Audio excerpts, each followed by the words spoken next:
Good morning, everyone. Thank you for joining us today for Indian School of Urology USI Webinar, Resident Corner. Really excited to have you all here this morning. A great opportunity for us to learn from teachers, the masters, and the residents have a chance to learn from each other. With this, I hand over to my colleague, Chairman-elect Indian School of Urology, Dr. Sujata Padwardhan, to carry on the proceeding. Over to you, Dr. Sujata. Good morning, everyone. And as Sir said, really nice to see so many stalwarts in urology all together on one platform.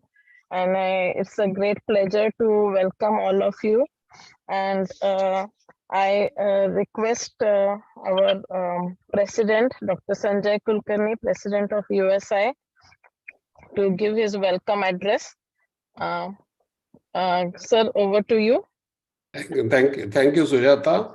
So this is the first ISU meeting after I take over as the president of Urology Society of India. It's a great honor and privilege for me to invite Professor Mahendra Bhandari, whom I know for so many years, and his special interest is urethroplasty.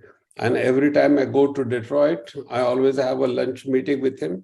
And recently he stayed for one night in my home, and he is a mentor to me. And then we have our national faculty, Professor Mahesh Desai. I always say that Indian urologists are standing tall on the broad shoulders of Mahesh Bhai. We are recognized around the world, all of us, because of the work of these giants.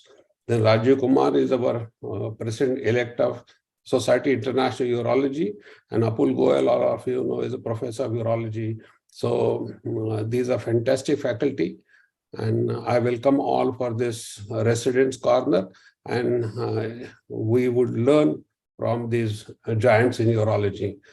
Thank you very much. Thank you, sir. And definitely we have the same sir on this group. And now I invite Dr. Sabnis, RB Sabnis sir, to say a few words.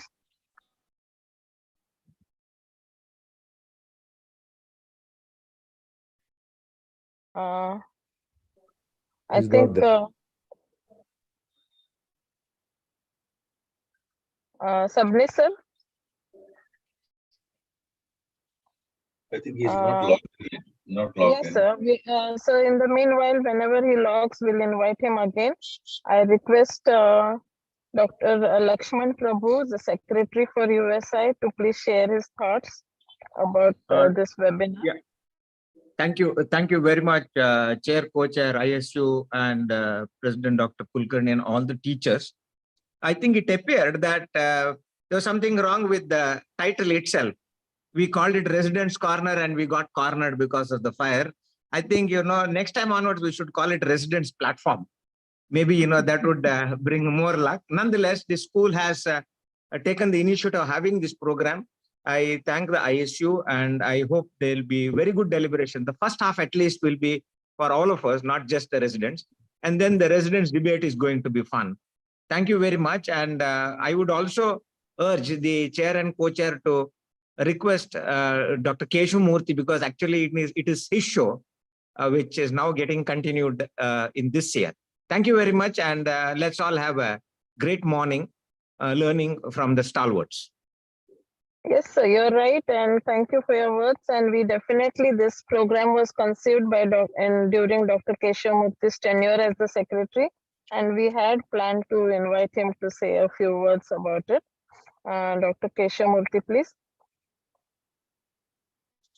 Thank you, ma'am. Thank you, Dr. Arun. And I welcome all the stalwarts, Dr. Mahendra Bhandari, Dr. Mahesh Desai, Apul Goel, and Rajiv Kumar as the national faculty for this Residence Corner. Actually, we had conceived this idea of bringing this session into the USI as a regular feature because we wanted the residents to be involved along with the faculty, to interact with them and to learn from them. But unfortunately, we had some incident. We had to postpone only this session, whereas the other sessions were carried out. But we thought that we should not leave this important program till next year. So we had planned to have it as a virtual platform, and that's the reason it's come out as a virtual platform today. I'm sure it will be an interesting session of 2 hours, and I hope the residents will learn from it. Thank you for giving me this opportunity. Thank you, sir. And now I would like to request Professor Mahendra Bhandari with his lecture on Art and Science of High Impact Publication. Just a few words about sir. Sir always takes personal interest in all the people in USI. I know he that's his main charisma, and he's a Padma Shri awardee and a BC Roy awardee. And though he completed his studies in CMC Vellore, he was the professor and head at Chandigarh. And then later on, he's moved to the US and he's the founder member of Vatikati. But more than all, he is a very nice person and a very nice friend to every one of us in the USI, whether we are junior or senior. And sir, I request you to please start your presentation and share your screen. Thanks. Thank you, Sujata. Can you hear me? Can you see my screen? Yes. Okay. Yes, sir. Thank you very much. At the outset, I'm overwhelmed because I was just counting when Mahesh was talking. It's 17 years I moved out of United States to reinvent myself. But I'm really overwhelmed with the warmth I have, which I really experienced, and it cannot be described. It has to be felt. Each one of us are so thick that I really don't feel that I'm in US. And thank you very much for inviting me. The basis for this talk is credit goes to Arun, because we did about 8 hours symposium in collaboration with Manipal Academy of Higher Education.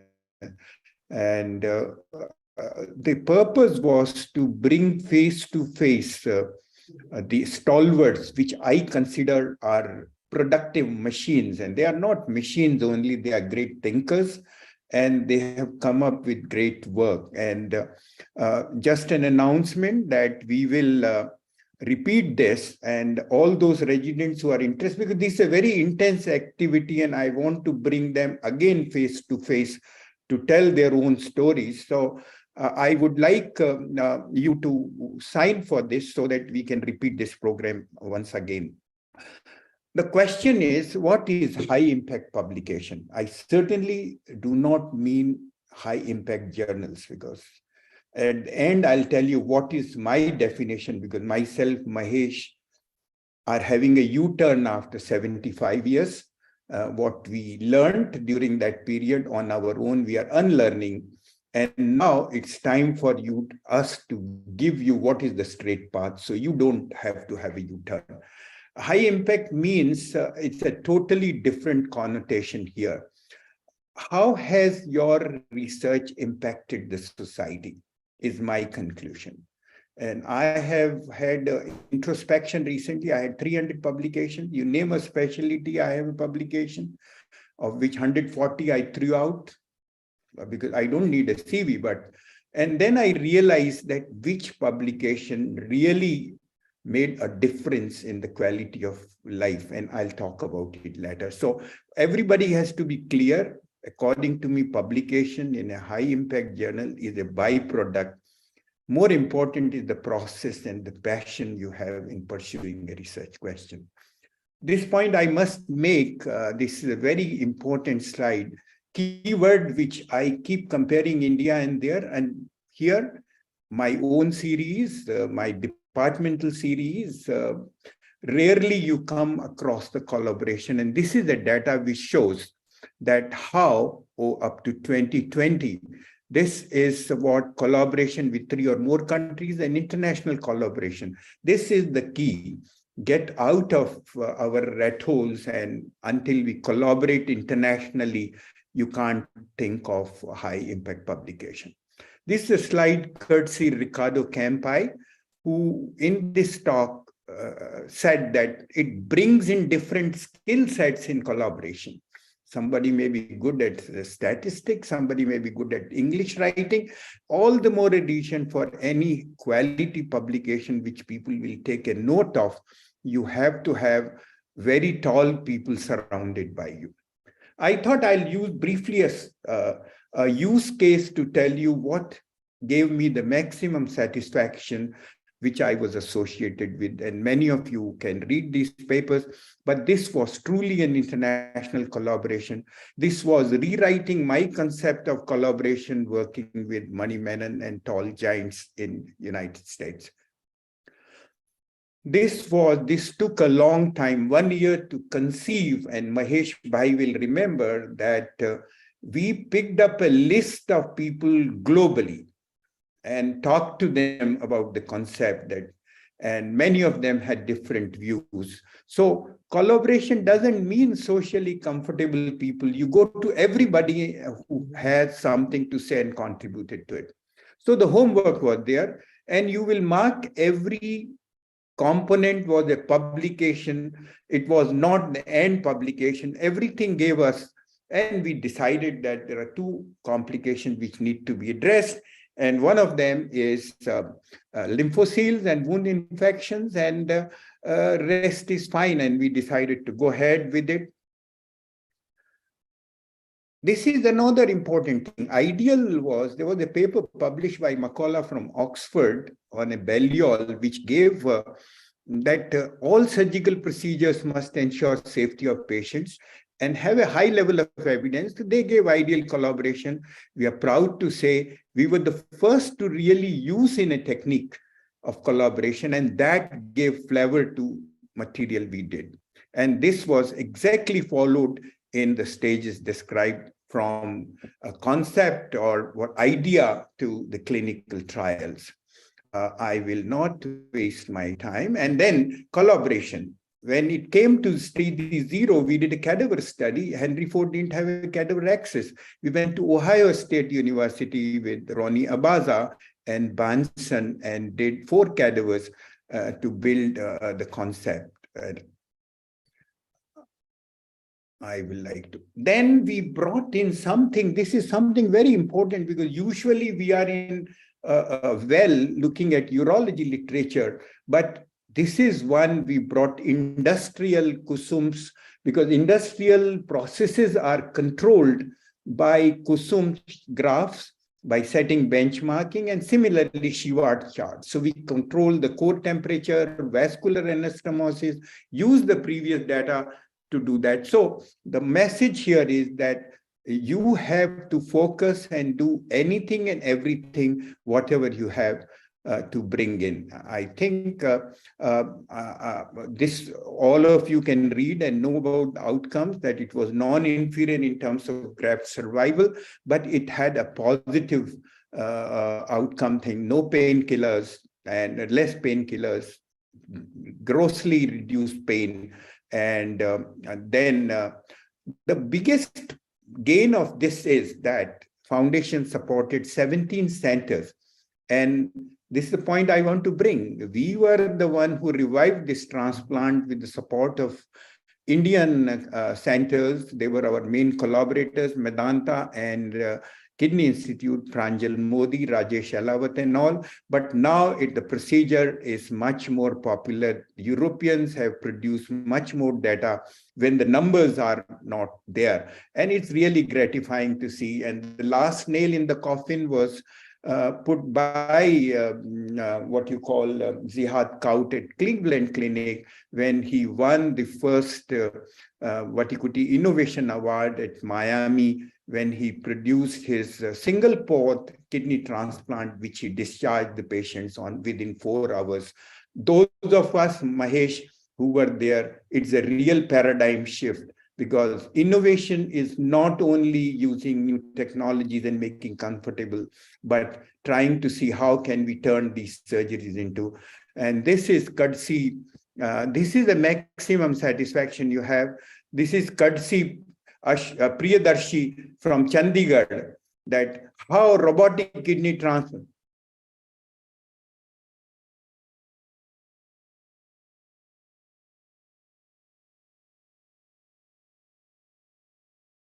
One point more, I have so many points. Good publications are also time, and I'll give an example of COVID. When COVID just first wave started, I thought that there should be some urological complication, and there was very little literature published in urology. And at that time, I wrote to Gomelo, Canadian journal, and he rapidly responded, inviting me to write an editorial on urological complication. That was a clean sweep. And Italians really cashed on that, and see, despite crisis, they used the opportunity to publish most of the data of impact of urology practice, impact on kidney diseases and things like that. Last thing I would like to say that you would be amazed to know that the work which gave me maximum satisfaction was not in urology. This was an infant mortality project. When I was vice chancellor, I was associated with it in Shivgarh, wherein we had covered the population of 104,123 patients from 39 villages. And this was the worst infant mortality area. And we brought down by social maneuvering the infant mortality by 53%. And even now it is continued, and Bill Gates has pumped in a lot of money. So my conclusion of the talk is that impact is on yourself. The process we should enjoy. I understand fully, and all of us have done, that we need good publication for career writing. But believe me, if you do with passion and with a larger purpose, no editor would have guts to decline such passionate work. Thank you very much. I hope I stuck to the time. Yes, thank you very much, sir. And definitely. Back to you, Sujata. Yes, sir. And thanks a lot, sir, for this insight. Hello. Because, hello. Hello. Hello. Hello. You're audible, Dr. Sujata. We can hear you. Yeah. So thanks a lot, sir. And we are definitely enriched by great minds to guide us. And as told by you, we need to do our publishing and our sharing and documenting to enrich our experience ourselves and also enrich the people around us.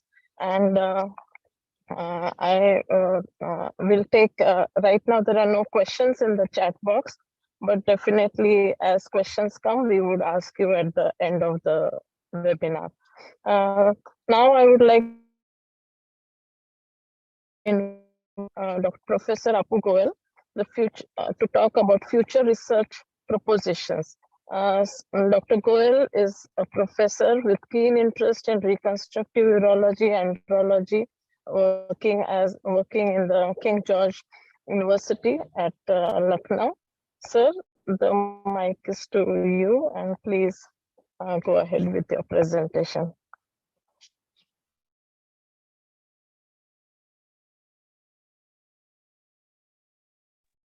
Okay.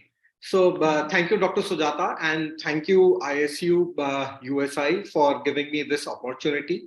Over the next 10 minutes, I'll be talking on future research propositions in the context of residents. So residents, if I talk about research, the exposure of residents for research is typically as part of a thesis, and this is usually driven by the faculty. After completing their education, most residents join clinical practice, and it's a small subset that seek their future growth in research. So, and that also at that time depends on the available infrastructure and the resources that are at their disposal.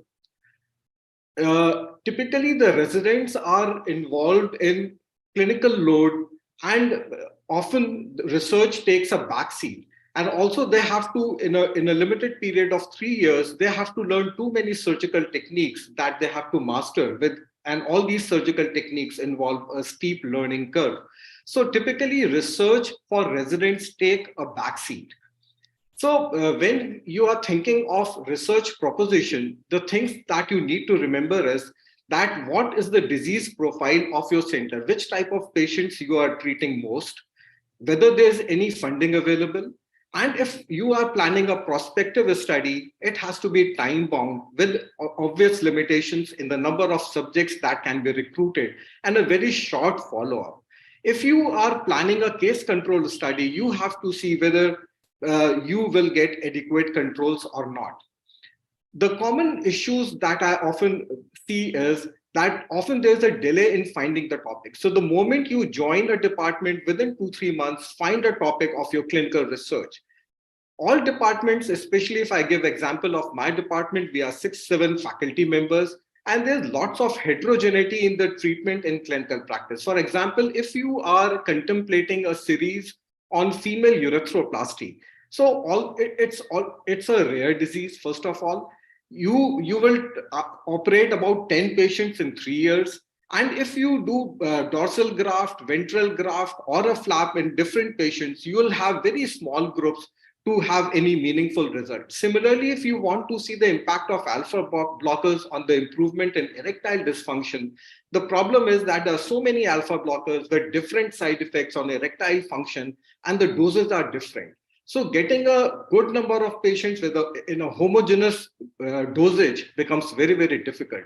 Similarly, because the residents have to face rotations, getting consecutive patients, especially in big departments, is a challenge.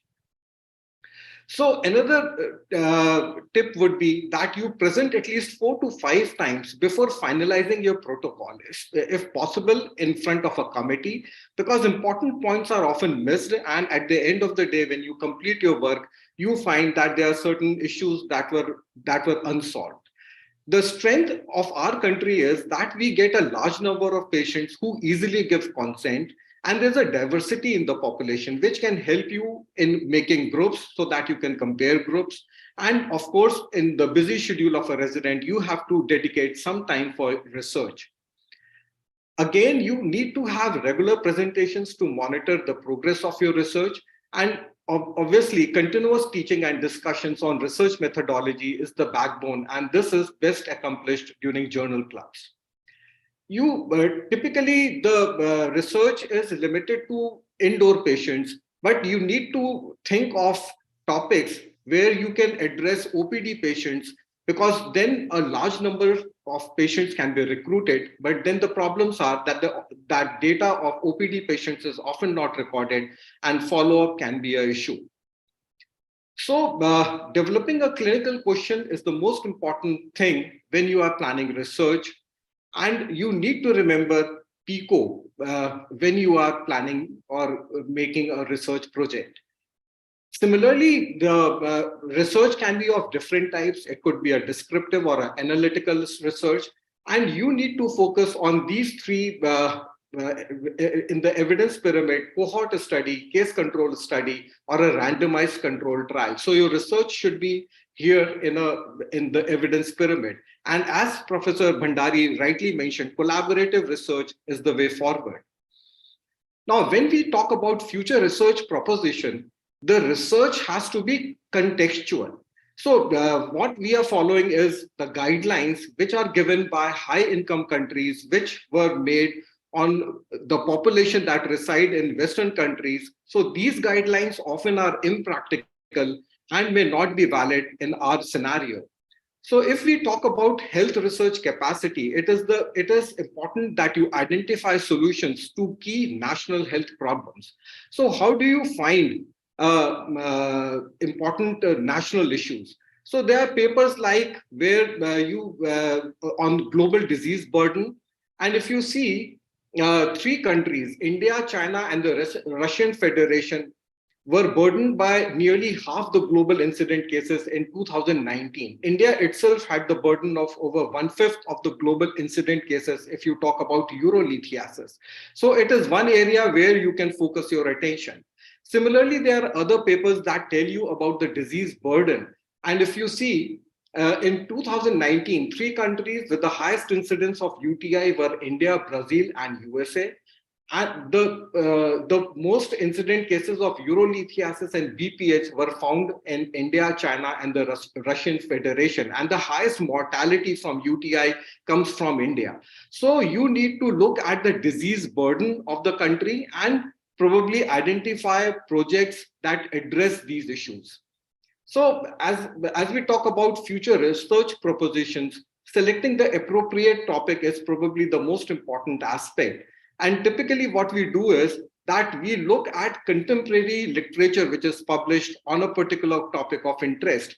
But you need to remember that it may be difficult to replicate even obviously simple looking studies. For example, here in this study, they are looking at the urinary and the sexual outcomes following bulbar urethroplasty of two common approaches. If I talk about my department, every faculty has a own method of doing a urethroplasty. It could be a dorsal graft placement, a dorsolateral, ventral, or a SOPA method. So getting, for example, in this series, there are 180 patients, which is a good number. So you may find having such a large number difficult to attempt in your particular center. Similarly, another study that compares retrograde intrarenal surgery versus PCNL in pediatric population, and the stone sizes between 1 to 2 centimeters. Again, here you may find it difficult to collect such a large number of patients because the subset of population is very, very specific. And because RIRS, the technology changes so fast that you cannot collect data of 10 years. It has to be not more than 5 years of study. Again, there are issues of follow-up. So whenever you plan a study, remember that follow-ups in Indian context are difficult to get. Then there are certain sites from which you can take idea as to what are the thrust areas of research. For example, ICMR, they mention about the thrust areas of research, and you need to look at non-communicable diseases. And there's a section of nephrology and urology. So you can get ideas from these sites also as to which will help you in choosing the topic. Again, you have clinical trial registry. This is the US clinical trial registry, which has about 450,000 research studies. You can put the condition of the disease. You can put urethroplasty here or whatever. For example, I have placed urology here. So you have all these options.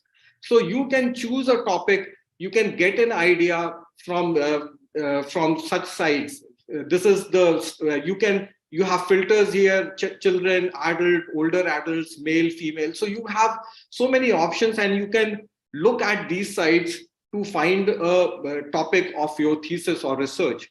Similarly, there are sites like the Massachusetts General Hospital, which can help you in choosing a topic, appropriate topic for your thesis.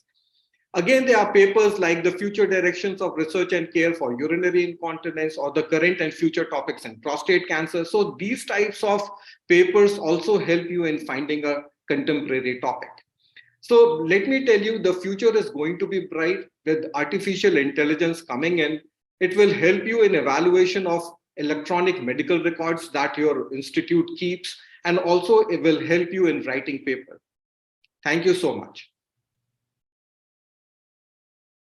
Thank you, Dr. Goel. Thank you, sir. And definitely you did share with us, and I think it will be very useful for all the residents to know the sites and the links which you shared, and I think it will guide them in getting the publications and topics of their interest.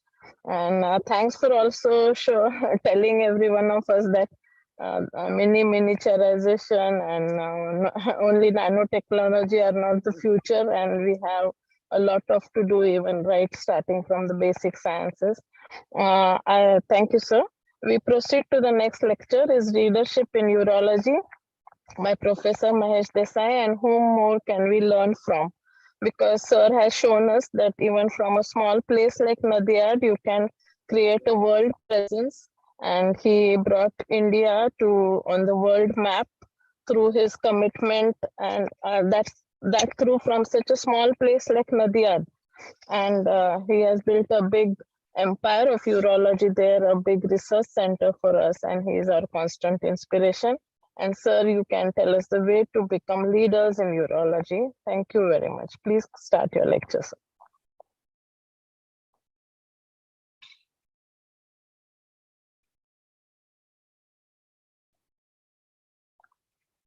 Sir, you are muted, sir.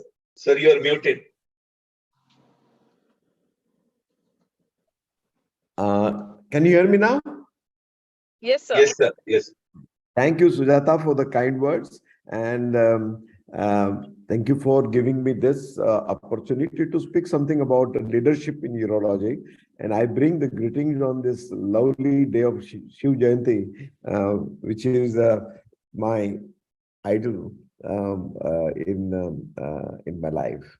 The leadership in urology is an inspirational growth. And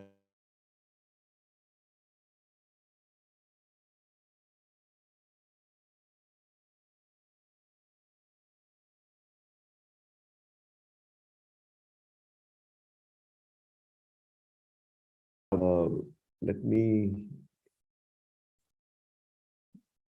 every influence is the beginning of the true leadership, and every day you influence the people and you are influenced by others. That means no one is excluded from influence, both the leaders and the followers. John Maxwell. So let me all right. So now, influence, if you break up the influence, I is for integrity, N for nurturing, F for faith, L for learning, U for understanding, E for enlargement, growth, and N for navigation, C for connecting with the people, and E for empowering and sharing the power. So the influence starts very young in the life. And insurance, of course, the parents are the first one to influence you in developing yourself, developing your personality. And out of even the parents, the mother is the one whom we call Guru Purnima, Guru plus Purnavat plus Ma. अर्थात सर्वप्रथम माँ ही पूर्ण गुरु है और तपश्चात गुरु ही पूर्ण माँ है. And similarly, and I was no exceptional, and my mother was very influential in developing me, and she wanted me to be a doctor, and including my father. On 31st July 1961, she underwent open hysterectomy, and she had a complication. She bled on the table and she died. The gynecologist said that this is 1 in a million complication. And I couldn't understand because that was 1 in 100% for me. But that was the determination that I'm going to be a doctor, where everything I can do, it is possible to reduce the mortality. So I studied hard that day, got admission in 1962 in MBBS in BJ Medical College in Pune. So what you require is the inspiration first, and then you require is the nurturing. And so Dr. Bode was my mentor. He was a philosopher, but he was a taskmaster. I had a 72-bedded general ward, which I had to take care. I had to get up in the morning at 4 o'clock, see each patient, write the history, do that. That discipline, he brought it in. And that discipline is worked for me. And still, I'm in the hospital at 7 o'clock in the morning. And he was a taskmaster. And then, but that helped. And I passed my MBBS and MS at the first attempt. In 70, I did MS. But I thought there was some assumption gap in my knowledge as well as my skill. And then I need to go to the abroad to develop, because they are a little ahead of us. And I think to fulfill my dream, I had to do this. And I went to England and Mr. Tuffle was there and he helped me. And then I graduated in 1974 from Edinburgh and from England. And then I came back and started a small nursing home called the Lakshmi Urology Hospital on my mother's name. And I met Dr. Virendra Desai. Virendra Desai was my senior in England, and he came ahead of me about 4 or 5 years. He said, I'm frustrated with this nursing home because whatever we have learned, we can't produce because we need an institute. We need more infrastructure, we need equipment, we need a team. And he was helped by Jairam Das Patel or Chokbhai Patel, Pallaji Patel, who are the philanthropists in the town. And then the Muljibai Patel Urology Hospital in 1978 was came up. I joined that hospital as an honorary on the first day.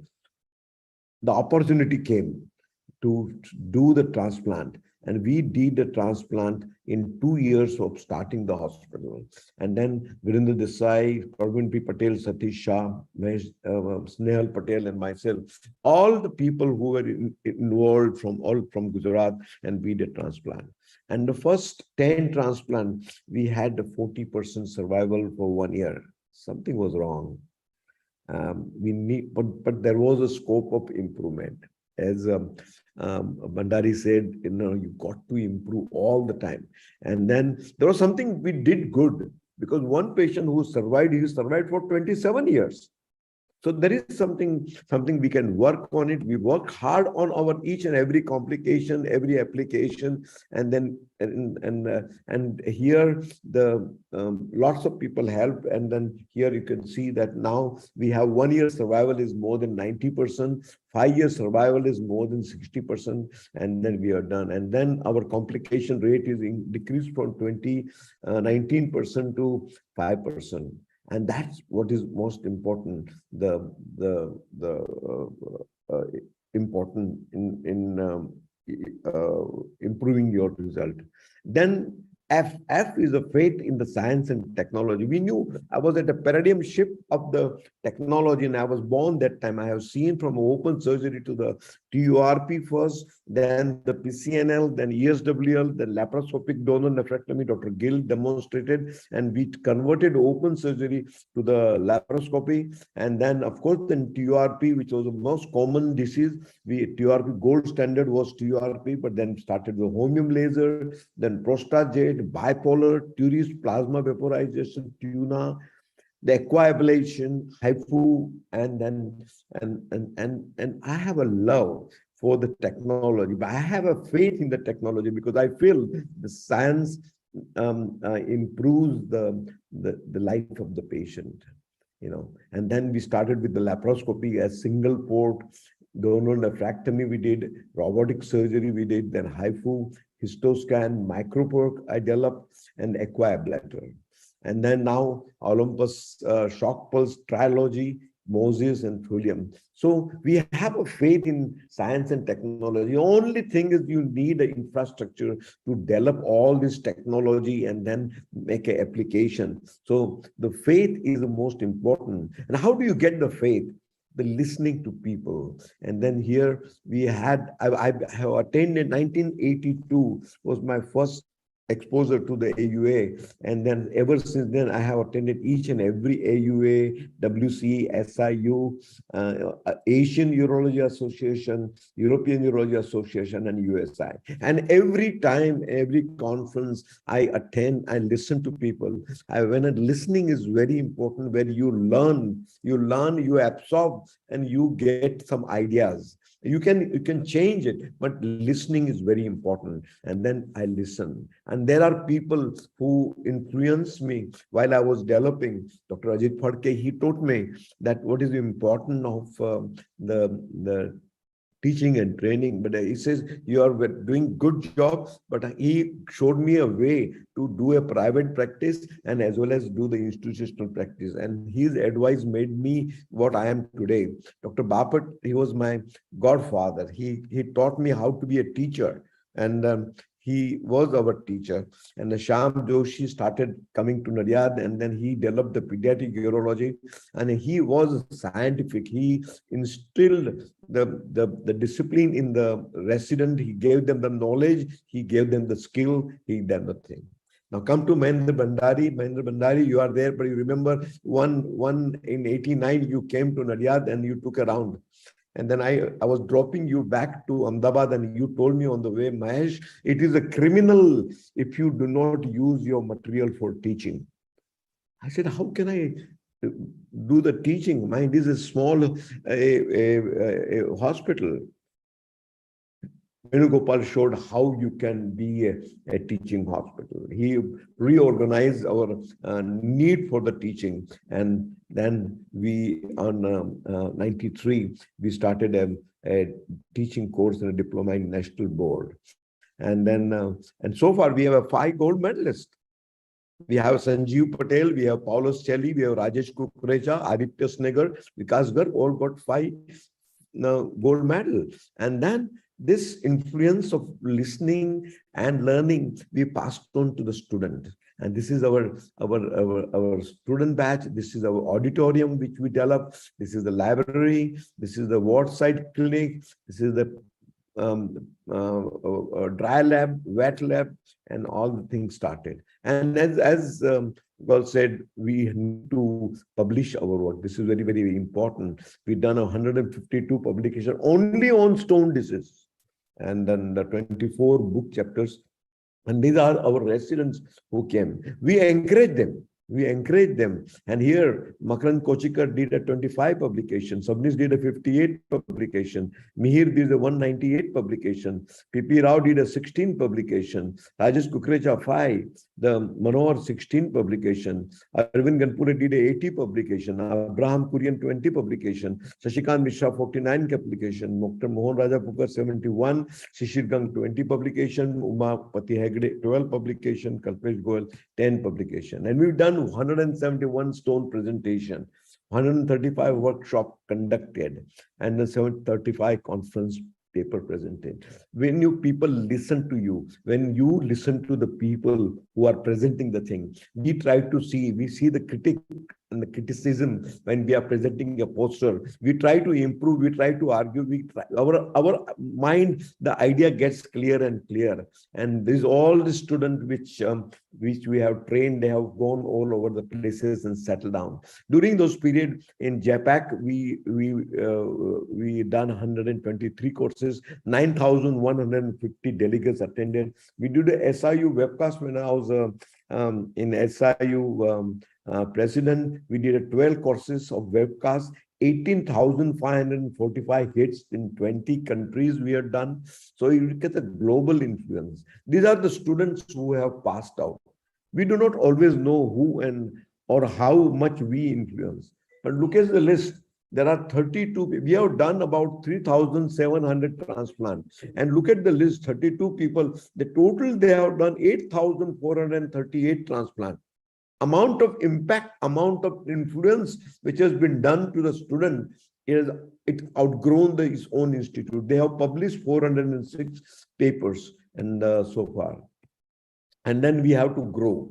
And we grow by having the research building, the JAPAC building, the residence quarter, the transplant, the pathology and the dialysis center, and then they are accredited with things. Then came the nurturing, navigating the people. And then of course, the Sabnis is the excellent teacher. And then the students have all the facility to learn the most this thing. Then we have the influence from the Indian and international faculty who nurtured us. We are nurturing in turn to classroom, in webinar, in resident teaching, patient awareness, and then library is the most important aspect of the knowledge acquisition. Then dry lab, where you people learn thing, and then we have a skill acquisition developed. Here you can see the even Sham Joshi and myself, they are working on the animal to learn ourselves. So learning doesn't stop anytime. In every time, as Bhandarkar said, we learn, relearn, unlearn, And here is a PCNL, low fidelity, live animal, the laparoscopic cadaveric animal, laparoscopic live animal, flexible uteroscopy, low modality. All this thing requires training the students in every aspect. And this is important, the TURP, low fidelity, the TURP, the virtual reality. So what the bottom line is that you need a knowledge acquisition, you need a skill development, and then you need a clinical practice. And that's how you train the people. You train the people, they become leaders of the future. And then the robot came, and robot, we didn't stop we did it. Mahendra helped us quite a bit. And then, of course, the connecting with the people, organization, and the Muljubai Patel Urological Hospital got the MIC Ramakrishna Bajaj National Quality Award. This is a booster. This helps us to do more once you get recognition. And then I got a BC Roy Award, SIU President, World Endocrinology President, St. Paul Medal, then honorary membership of Japanese Urological Society. This recognition, it works on you to do much more. And then this is the Urological Association of Asia, American College of Surgeons Award. And then there your term comes, look beyond India. And here is a global spread of knowledge. Nigeria adopted as the SIU president. Now I have trained 54 urologists in Nigeria. I went to Moscow to demonstrate a partial nephrectomy. I went to Nairobi. And then we got 5 BC Roy Award from our institute, Dr. Bapat, Dr. Sam Joshi, Rupin Shah, Mohan Rajapurkar, and myself. And during this time, the E is the empowering people. And when you come to a position, you influence people, you train them, give them opportunity. And today, Sabnis has proved himself as an excellent president, and he has done innovative idea. Rashesh Desai, Arvind Ganpule, Abhishek Singh, Abhijit Patil, all of them have in turn started doing the leadership quality. Now we have Rupin Shah. Everybody knows Rupin Shah, how much contribution he has done in urology. Now Vinit Malhotra has picked up the Anita Patel and the Dr. Dastur was the first one to come and start a urodynamic here. And here you need a team of people to do it. And of course, most important is your wife, who gives you the who helps you to nurture your ideas, who push you and give you passion in the life for the growth. And then, of course, there are co-travelers like Virendra Desai, Mohan Rajapurkar, Snehal Patel, Deepak Mistry, Pradeep Ganatra, Lalit Shah, Pratap Shah, Nalini Desai. Each one is important. A leader cannot be isolated. Leader has to have a team, and these are the co-workers who make the thing. What they have done? So many conferences. Look at that. Look at that. Look at that. And we did a first video urology conference in Goa, first time in 2002, and then followed by we got a conference in Bombay at WCE 2004, which gave the India in the world map. And then the live surgery, first time live surgery was shown from a distant place to the conference. And then we did a Segura urolithiasis course in 2003. Most of the international faculty, they came and attended the courses. And we also did the course in Qatar in 2015, just Segura urolithiasis course, because urolithiasis is the maximum, as our previous speakers told, the maximum mortality and maximum number of stones are there. And we have spread the knowledge and the treatment and the outcome in all this Middle East and the African country. And lastly, we did a similar surgery in Goa in 2003. The Expertscape is the organization who tried to find out what is what, and World Top Institute of Kidney Stone. We were in Nadia, and then today our name is there in first 10 hospital in the world for the kidney stone, and World Top 10 surgeons. My name is there. I think, how does it happen? It doesn't happen alone. It requires a inspiration, and the inspiration comes from ordinary people, even a patient, the staff, the colleagues, and your people. And I feel that there is a pyramid which is important. Sometimes you are given a position, people follow because they have to, because you are in position to do it. Then people follow because they want to follow you, because you are doing something better and they want to learn. Then the people follow because of what you have done for the organization, and then people follow because what you have done for them. And in the end, the pinnacle is the respect. The people follow because of who you are and what you represent. And that our life and goal of every doctor is every life deserves world-class care. Nobody should suffer like what I suffered. when in the beginning, what did happen? So I believe every life, it deserves a world-class care. And that's what we are doing in Nadia. Thank you so much. I have probably overstood the time. I'm sorry about it. Thank you, sir. And definite culture also tells us that the happiest moment we have is when our students excel and do better. And definitely leadership is not innate, and we need to learn from all stalwarts like you. And I hope more of the residents take up this path. So I come to the last speaker of this session, and that is Professor Rajiv Kumar. He is the academic dean at AIMS, and he's the editor of IJU, and he's a very big source of inspiration for every one of us to do better. And I think he is now going to guide us about clinical studies and how that can find the way in journals. Rajiv, please go ahead. Thank you, Dr. Sujata. Thank you, everyone from the ISU for asking me to be here. I'm sorry we couldn't do this session at USICON. Unfortunately, the fire struck at just the wrong time. So over the next 8 or 10 minutes, I'm going to focus very specifically on advising you how you can do a study that you can get published. This is a residence forum, and therefore I believe I'm primarily targeting people who have not yet published a full paper, or would at most have published one full paper or two full papers.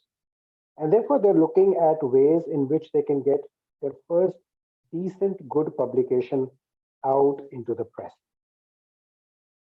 So I would break it down to 5 simple steps in terms of deciding how to get your paper done. The single most important step is the first one, which is to choose what exactly is it that you wish to write on. What is the research that you wish to do that will get you a publication? So selecting a topic, a research question, is probably the single most important thing. Once you've decided what it is that you wish to study, the next important question would be, how do I study it? What is the study design that will give me the answer to the question that I have raised? Once you've got this sorted out, then comes the important step of doing it well. So planning it well, that was the first 2 steps, plan well. Then comes do the study well. Once this is done, the other 2 become easier. Writing it is important, it requires some help, but if you've got material, writing help is available. And finally would come the issue of submitting it. So if you break down your publication aspect into these 4 or 5 parts, there's a reasonable chance you'll get a publication. So let's look at step number 1 first. What should I write? And this is probably the single most important thing that you must do before you do anything else. When should you be doing this? You should be doing it within the first 4 months of your residency. When you start a residency, most of you would be required to submit a protocol for your thesis. For most residents, it is that thesis which becomes the source for the first publication. There are many of you who would want to publish beyond that thesis, which is excellent, which probably means that you already have a knack for publication. But for the large majority, the thesis constitutes the first publication of value that you would get. You may do case reports in addition, but the thesis would probably be your first large full paper. That's where your start has to be good. Don't just wait for the last minute. There's a deadline for protocol submission, which is happening 1 week from now, and therefore I will submit whatever comes to my mind. Don't do that. If there is one message you take home from this talk, it is that the most important step is deciding your research question. Therefore, although you need to do it in the first 4 months, this is the one step where you must spend your time and decide, this is what I want to study, and this is how I wish to study. When you're planning your research, I would also suggest that you look at something called guidelines. There is a website called the Equator Network. It's called equatornetwork.org. It gives you various guidelines on how various types of research is to be reported. So if you're planning to do a randomized trial, it gives you the consort guideline. If you're planning to do a meta-analysis or a review, it gives you the PRISMA guidelines. Why should I know these guidelines? These guidelines are like knowing the question paper before the exam. When you've done your study, you're going to submit it to a journal to publish. The journal, the reviewers, and the editors will evaluate your study. How do they evaluate your study? They evaluate your study by comparing it with these guidelines. So if you've done a randomized trial, the reviewer is going to pull up the consort guidelines and see whether you've given all the questions written in the consort guidelines. If you haven't given the answers, your study gets rejected. Therefore, if you know right in the beginning that these are the questions my reviewer is going to ask me, you will design your study to collect those answers. That's why knowing these guidelines right at the time of designing your study is like knowing the question paper before the exam. Therefore, the research question to my mind is the single most important step in your planning. Decide what it is that you want to study, and it should be as objective and as well defined as you can be. I want to study the outcomes of urethroplasty. Okay, but that's not enough. What outcomes? What are you measuring? How are you measuring it? Are you measuring patient-reported outcomes? Are you measuring cosmesis? Are you measuring flow rates? Are you measuring complications? What are you measuring to say outcomes? When will you measure? 1 month, 3 months, 6 months? Simply saying, I wish to assess something, or I want to compare something, or I want to evaluate something is not good enough in science. You need to be clear that what is the question you're answering, therefore, what is the knowledge gap? Is this question even relevant to what I'm doing? So why do you want to study advanced prostate cancer and chemotherapy when most urologists in India won't be doing it? So is there something which is useful? And can I answer that question? Try applying these criteria to your research question. Can I even do the study? Apul talked about it in his talk. You have only 2 years to gather data. You know you're only seeing 30 patients of a particular disease in a year. Will you have enough time to gather enough patients?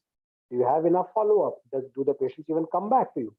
So is your study even feasible? Is it interesting? So don't just do another 20 cases of TURP versus HOLEP. There are 100 papers on it. Nobody's going to publish you. You want to study TURP? Fine. But look at something new that hasn't already been done in the past. And of course, you must make sure it's ethical and relevant. So even at the cost of repeating myself again and again in the first 5 slides, I cannot make this point more important. The study is the single most important part of your paper. If you don't have good research, publication is difficult. If you have good research, no matter how poor your writing skills are, you'll find an editor who will work with you, help you improve your writing. But because your research was good, your paper will likely get published. Again, Apul has talked a little bit about the study types, and therefore I'm going to skip this. And I'm going to move straight away to point number 2. Point number 2 is how to start writing. And since this is not particularly a talk on how to write a paper, I will summarize it in 1 slide. Every paper follows a structure. That structure is called IMRAD. It expects you to answer 4 questions. And that's how you write. In the introduction, you describe why you did the study. That means your hypothesis. Why do I want to study TURP? Everybody has studied it. What is new?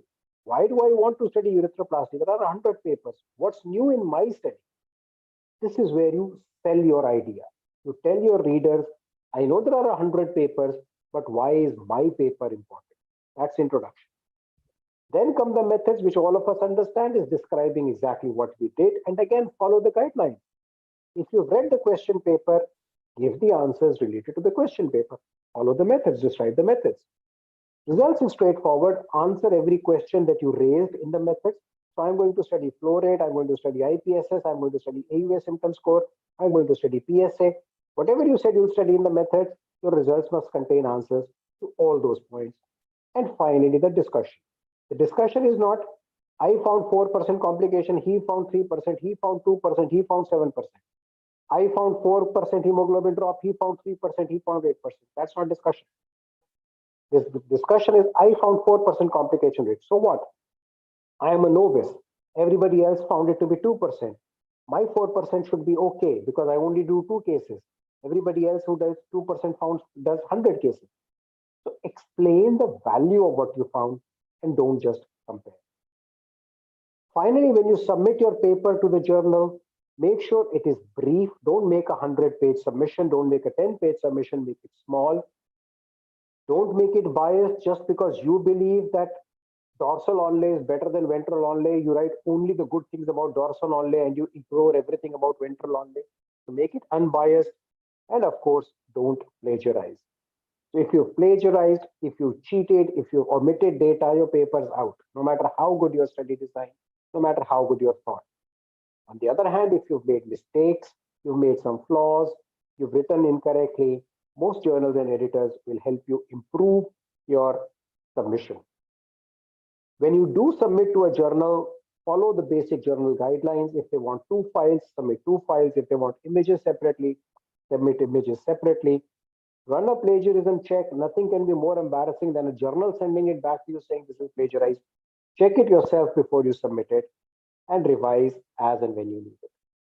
So the final slide on the key points to a good submission, nothing is more important than the study. A good question, no matter how simple, how small, but a good question is key. Once you've done a study well, write it well and submit it well. Thank you very much. And once again, thank you for the opportunity to be here with you today.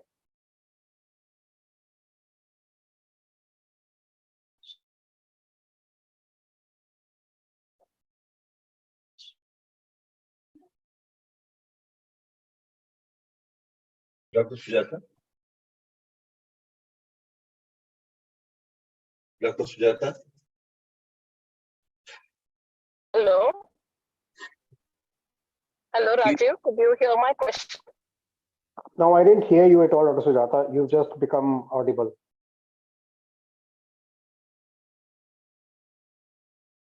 You're again not audible.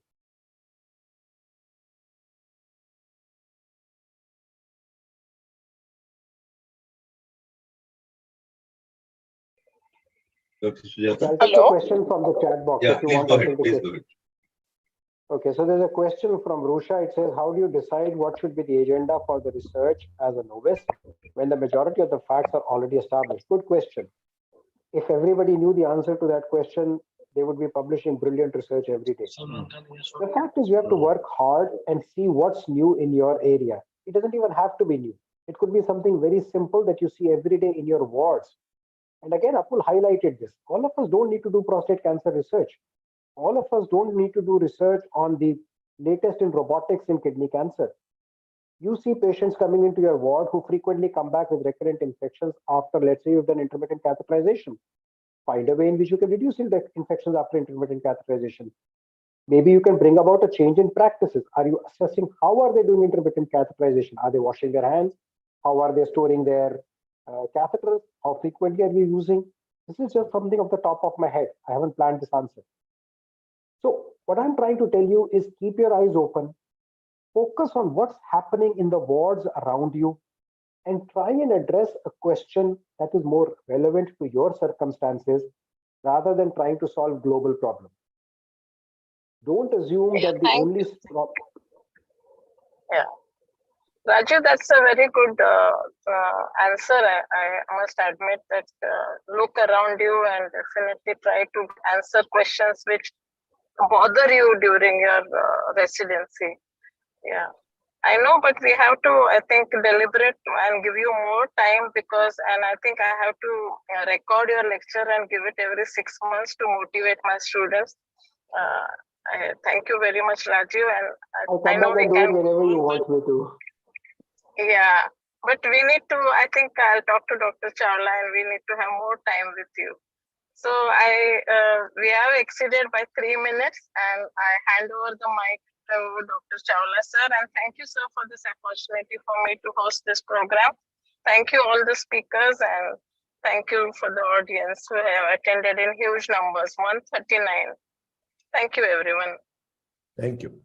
Thank you, Dr. Sujata. So we quickly move on to the next session, which is Debatomania, where 2 residents will be having a debate on a particular topic, and may invite Dr. Rusha Surti and Dr. Rohit to be ready with their presentations. And this debate session on this topic will be chaired by Dr. Rajiv Kumar, who will be giving his comments once both the debate talks are over. Over to you, Dr. Rusha.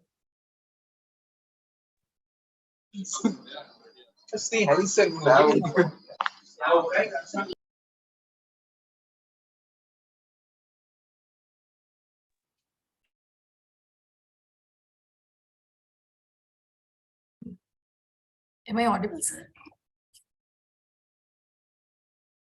Yes, Rusha, you are audible. A very good morning to all the mentors and fellow colleagues. Please pardon my voice, I've got a flu. I'll be talking on T1B renal mass partial nephrectomy. Is it a suitable option? I'm Dr. Rusha Surti from BJ Medical College, Ahmedabad. Beginning with, what is a T1B renal mass? As we are all aware, any renal mass which is more than 4 centimeters but less than 7 centimeters and confined to the kidney. It has been well established that the gold standard management for RCC is radical nephrectomy. Then, why did the need for nephron sparing surgery arise? There are 1 million nephrons in each kidney, and CKD is when there are 50% loss of nephrons. So when we do a radical nephrectomy for RCC, we immediately land the patient into CKD. We are also aware that patients with RCC are older and have higher prevalence of diabetes and hypertension, which already have a detrimental effect on renal function. Also, with increasing age, the total number of nephrons decrease, and thereby the amount of GFR contributed by each nephron increases. Therefore, with the amount of renal mass lost, the amount of GFR loss is exponential. This has been well demonstrated by Huang et al. In his landmark trial, where he has clearly demonstrated that patients with kidney cancer are substantially different than the kidney transplant donor population that is often considered analogous, and has reported that the CKD was much more after radical nephrectomy than after partial nephrectomy. The indications of NSS back in time were confined to only patients with solitary kidney, relative when the functioning opposite kidney is affected by a condition that might impair renal function in the future, and patients with hereditary RCCs who carry a high risk of developing additional kidney tumors. But now, as per the EAU guidelines 2022, the indications for NSS in current time has been expanded to include all the T1 and selected T2 tumors. The goals of partial nephrectomy, as we are all aware, includes the trifecta plus the 2 other factors included in the pentafecta, that is 90% of the GFR preservation and no CKD grade upgradation. The technical advances that made partial nephrectomy feasible are the advances in the imaging technique because of the improved spatial resolution and multiphasic imaging, multiplayer and a 3D segmental virtual anatomy, and a dual source CT angiography. These are the CT renal angiograms demonstrating the clear anatomy of the vasculature that we need to control while performing the partial nephrectomy. Next comes the scoring system. We are all very aware of the renal nephrometry scoring system, Padua scores, Mayo scores, ABC scores. This scores not only brace us beforehand regarding the complexity of the procedure that will lead to deterioration in the renal function. The recent advances in the introduction of the warm ischemia time to cold ischemia time and now to no ischemia time. The clamping technique has progressed a lot from clamping of both the renal artery and vein to only the artery clamping and now early unclamping of the artery. Selective clamping, super selective clamping and now to off clamp, that is a zero ischemia time. The introduction of the intraoperative ultrasound has also made partial nephrectomy for intrarenal tumors feasible. This has been well established fact by Dean Esimos in his intraoperative renal ultrasonography paper. The use of ICG, which helps us decide the perfusion after the clamping of the vessels and also helps us delineate the margins of the tumor. Improvement in the hemostatic agents with the introduction of the sealant agents like sealant powder or the fibrin glue allows rapid clot formation, and the high intensity focus ultrasound which induces hemostasis and also creates an ablation plane as well. Sliding clips and barbed sutures have made the complexities of the partial nephrectomy way less. And the question we always face, that what if the partial nephrectomy fails? The route from partial nephrectomy to radical nephrectomy is bi-way. We cannot go back from radical nephrectomy to partial nephrectomy. But if there is a recurrence or if there is positive margins after partial nephrectomy, we can surely subject the patient to further management. This has been well demonstrated in this paper by Ross Mason, partial nephrectomy for T1B renal cell carcinoma, a safe and superior treatment option. Thank you. Please pardon me for my voice. Yeah, thank you, Risha. We appreciate the spirits which you had, because in spite of being unwell with your voice, you still continued to be in this debate. And to present a different angle or a contrasting point, may I request Dr. Rohit to please share his presentation.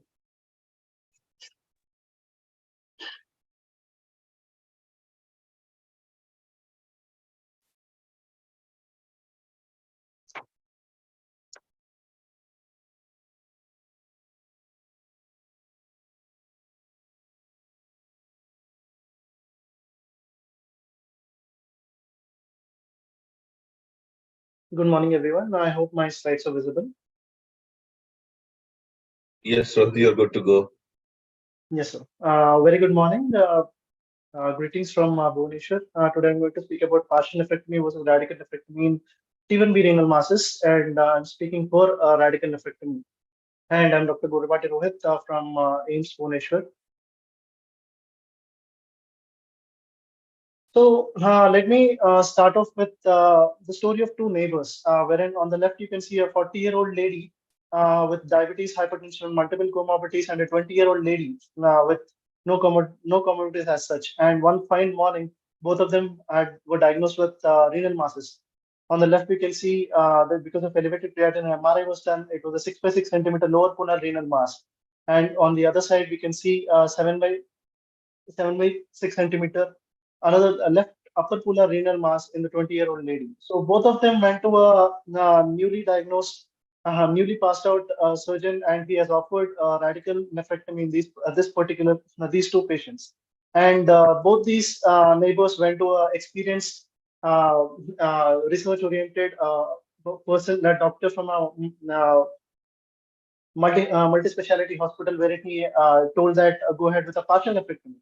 So problem is, this 20-year-old lady has got a friend who's also a basketball player, and she wanted to give a kidney to his father who's suffering from CKD. So in which the doctor, the third doctor had told a donor with one kidney leads a normal life after donation. Also, with her little knowledge of medicine, she went ahead and she did some little Google search, and she told that kidney donors with one kidney live longer when compared to normal population. So with this data, she comes to a doctor, and now the doctor is in a soup. Now, what are we going to do? So why exactly this question is unanswered? Why partial nephrectomy and radical nephrectomy, is a debate in case of T1B tumors.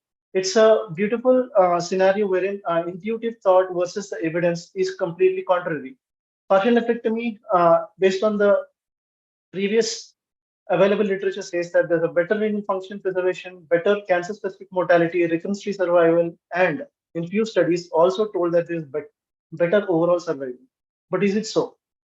So what is the persuasive dogma that is happening? What exactly people are doing around the world in case of patients with T1B tumors? Partial nephrectomy should be performed whenever it is feasible, stating to the patients that there is a functional benefit as well as an oncological benefit. Let us see if it's true.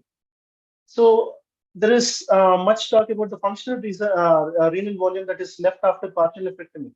As you can see, in case of larger and complex tumors, the preoperative and 6 months post-operative estimated GFR preservation is less pronounced when compared in complex tumor when compared to small tumors such as T1A tumors.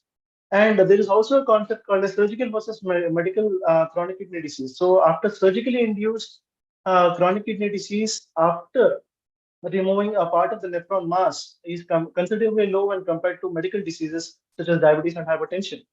So another the most controversial topic is the positive surgical margin. As you can see here, margin study has quoted that even if the positive surgical margins are there in patients with partial nephrectomy, they are going to live longer. Explain it to my 20-year-old lady and 40-year-old lady who are kind of concerned. I'll cut your tumor, and there is 10% of chances that I'll leave tumor inside you, but still you're going to do okay. The next question they're going to put is why in the first hand you're even removing my tumor when it's not going to cause any harm. So coming to the recurrence, less than 5% of the patients were seen to have recurrence when in cases of partial nephrectomy, in case of partial as well as radical nephrectomy followed in renal cell carcinomas. As you can see, the mean growth rate of renal cell carcinoma is very less, 0.3 centimeter per year. So most of the retrospective studies which analyze this particular scenario have 5-year 5-year studies which have showed that comparable recurrence rate in both partial nephrectomy as well as radical nephrectomy as well.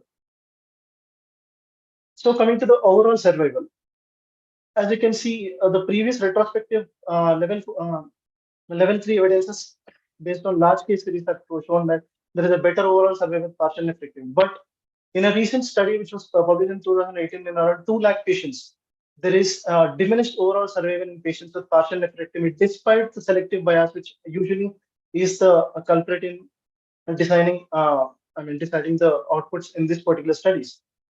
So currently there is no level 1 evidence stating what is better, but we have only one study, that is EORTC study, the EORTC 3090 study, which evaluated open partial versus open radical. The accrual was around 1,300 patients, but they were unable to reach the sample size in the due course of the time. But as we can see, at 9.3 years of median follow-up, the overall survival stands around 75% less in case of partial nephrectomy when compared to radical nephrectomy. So, but one more interesting finding that we can see in this is there is a comparable overall survival when positive surgical margin patients were excluded. That means the 10% of the patients who are going to have a positive margins following partial nephrectomy are going to have a worse overall survival. That means if I'm operating 100 patients, 10 patients are going to give a worse outcome when compared to other patients who are undergoing radical nephrectomy. So, okay, this is the EORTC study was done in around 200 patients. So, can we generalize it to the population? In the year 2018, there was an external validity study based on North American database in which around 90,000 patients were selected, and they were compared when baseline characters were compared with the EORTC population, and we can see most of the patient results were kind of comparable. So EORTC results can be applied to a larger generalized population. So at this juncture, where are we? So it's nothing like a single size fits all. So if a patient, there is an imperative indication that is a solitary kidney, bilateral tumors, renal insufficiency, and there are chances that patient might end up in CKD, do a partial. We can, if at all with laparoscopy you are unable to do, we can open up the patient and then we can try for an imperative partial nephrectomy. But in case of elective surgery, elective cases wherein we can preserve the renal mass with a normal contralateral function and predictive baseline GFR of around more than 45, radical is to be preferred. So can we find an answer?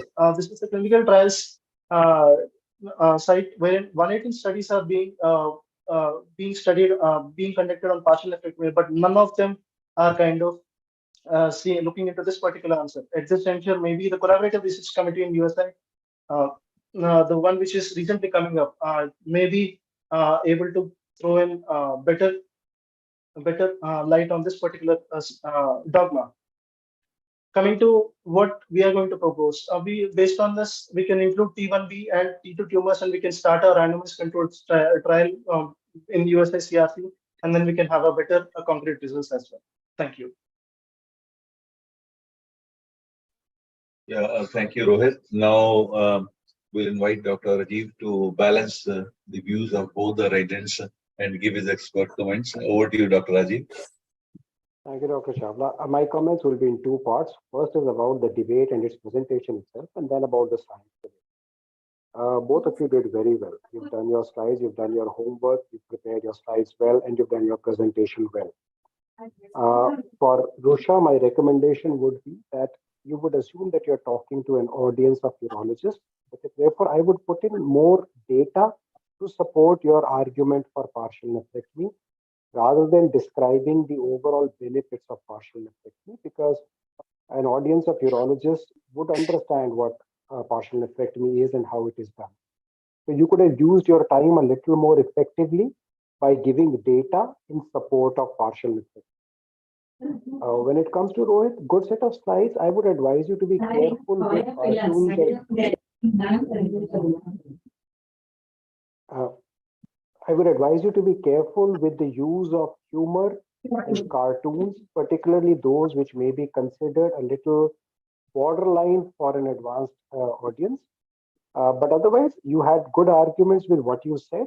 I would try to make them a little more easier to flow. The flow of presentation would be a little more easy, but otherwise you had the data that you wanted to present. This was about the presentation skills. Both of you did very well, so congratulations. In terms of the argument for or against, I think there is no doubt that there is a role for both partial and radical in T1B tumors. All T1B tumors are not the same. You cannot have a single argument for all T1B tumors. If you have a younger patient where the T1B is technically easier to do, it's a primarily exophytic tumor, go ahead and do a partial. On the other hand, you're an elderly patient, more comorbidities, or a technically difficult partial where you're likely to get complications of positive margins, don't do a partial. The reason we say this is because, as was shown, the data is equivalent in terms of overall survival, and the surrogate markers of preservation of renal function, better GFR, is not a real marker in real life, because the real marker ultimately will be overall survival and cancer-specific survival. So congratulations to both of you, and both modalities have a role to mind. Thank you, sir. Thank you, sir. Thank you, Dr. Rajiv. Thank you, Dr. Rusha and Dr. Rohit. We move on to the next issue of debate, which is on urotechnology. It is no more a kid on the new kid on the block. It is actually they're very much there for the last 5-6 years, and this is thulium fiber laser. The topic is thulium fiber laser. Is it overhyped in endourology management? And we have two residents having a debate on this, Dr. Naman and Dr. Regina. I'll invite Dr. Mahesh Desai to join as expert for this. Over to you first, Naman, and then Regina.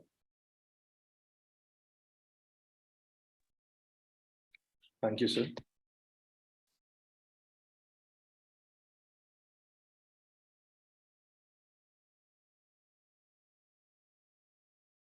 I hope you can see my slides.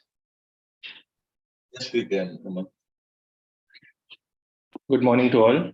I would like to thank ISU USI for giving me this opportunity to present. Of late, we have been bombarded with the talks of this new player in urology, the thulium fiber laser, and how it promises to be the new gold standard. But in the present era of evidence-based medicine, the level 1 evidence in favor of thulium are as many.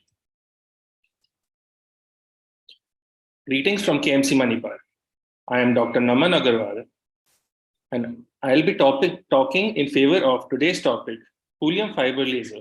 Is it overhyped in endourology? The word laser is an acronym for light amplification by stimulated emission of electromagnetic radiation, a term coined by Charles Towns in 1951. The inception of laser came back in 1917 by the great physicist Dr. Albert Einstein.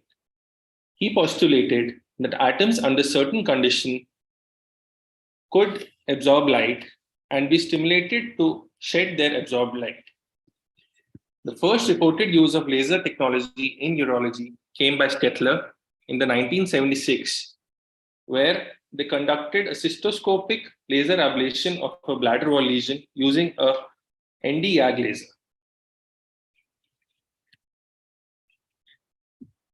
In the words of Nobel laureate Eric Cornell, there are relatively few experiments in atomic physics these days that don't involve the use of a laser.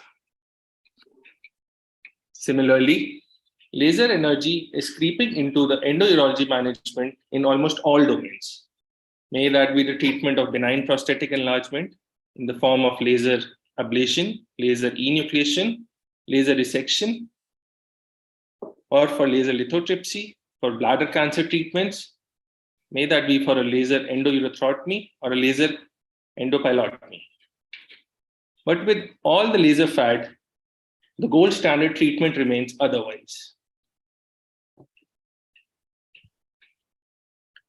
As you all know, the holmium mag, which is a gold standard for laser lithotripsy, is a solid state pulse wave laser.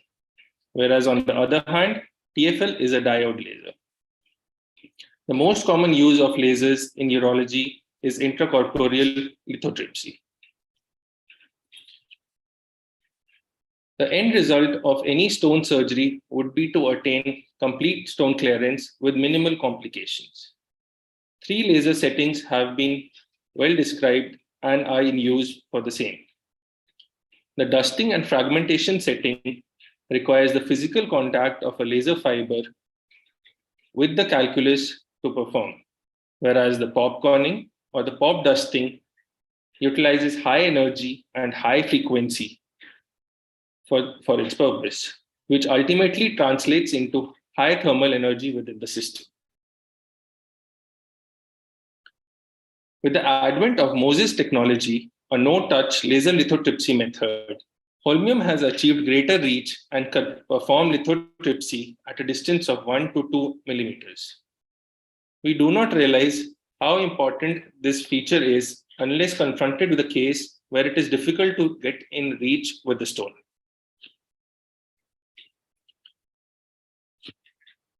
We have always been told that TFL has a higher fragmentation rate. In front of you is a classical setup used in most in vitro laser research, which state that this TFL has a higher fragmentation rate. These in vitro experiments are performed in tubes containing phantom stones with fiber in contact with the stone and microsieves that remove the small fragments from the picture. The sparks and charring generated do not stop these automated procedures. But in the clinical realm, there are halts while doing a lithotripsy, as you all might know, due to the sparks and other. Let me explain further. I would like your attention to this small video of TFL lithotripsy.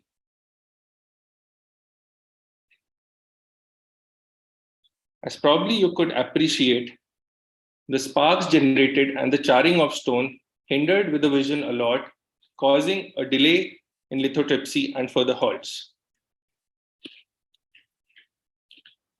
Then there is the issue of the alleged high temperature rise with the TFL, with the potential to cause urethral damage or stenosis. Though there have been techniques explained which can help prevent the high temperature rise, such as high irrigation flow, a cooled irrigation fluid, intermittent laser activation, and avoiding high laser settings. But much further studies are required to establish this high temperature rise. Last but not least, it comes down to the economics involved, and the high initial cost of setup and equipment can cause a hindrance in TFL becoming an overall. To conclude, TFL has the capability to be a good, if not better, alternative to the current available holmium mag laser, but not just yet. Thank you.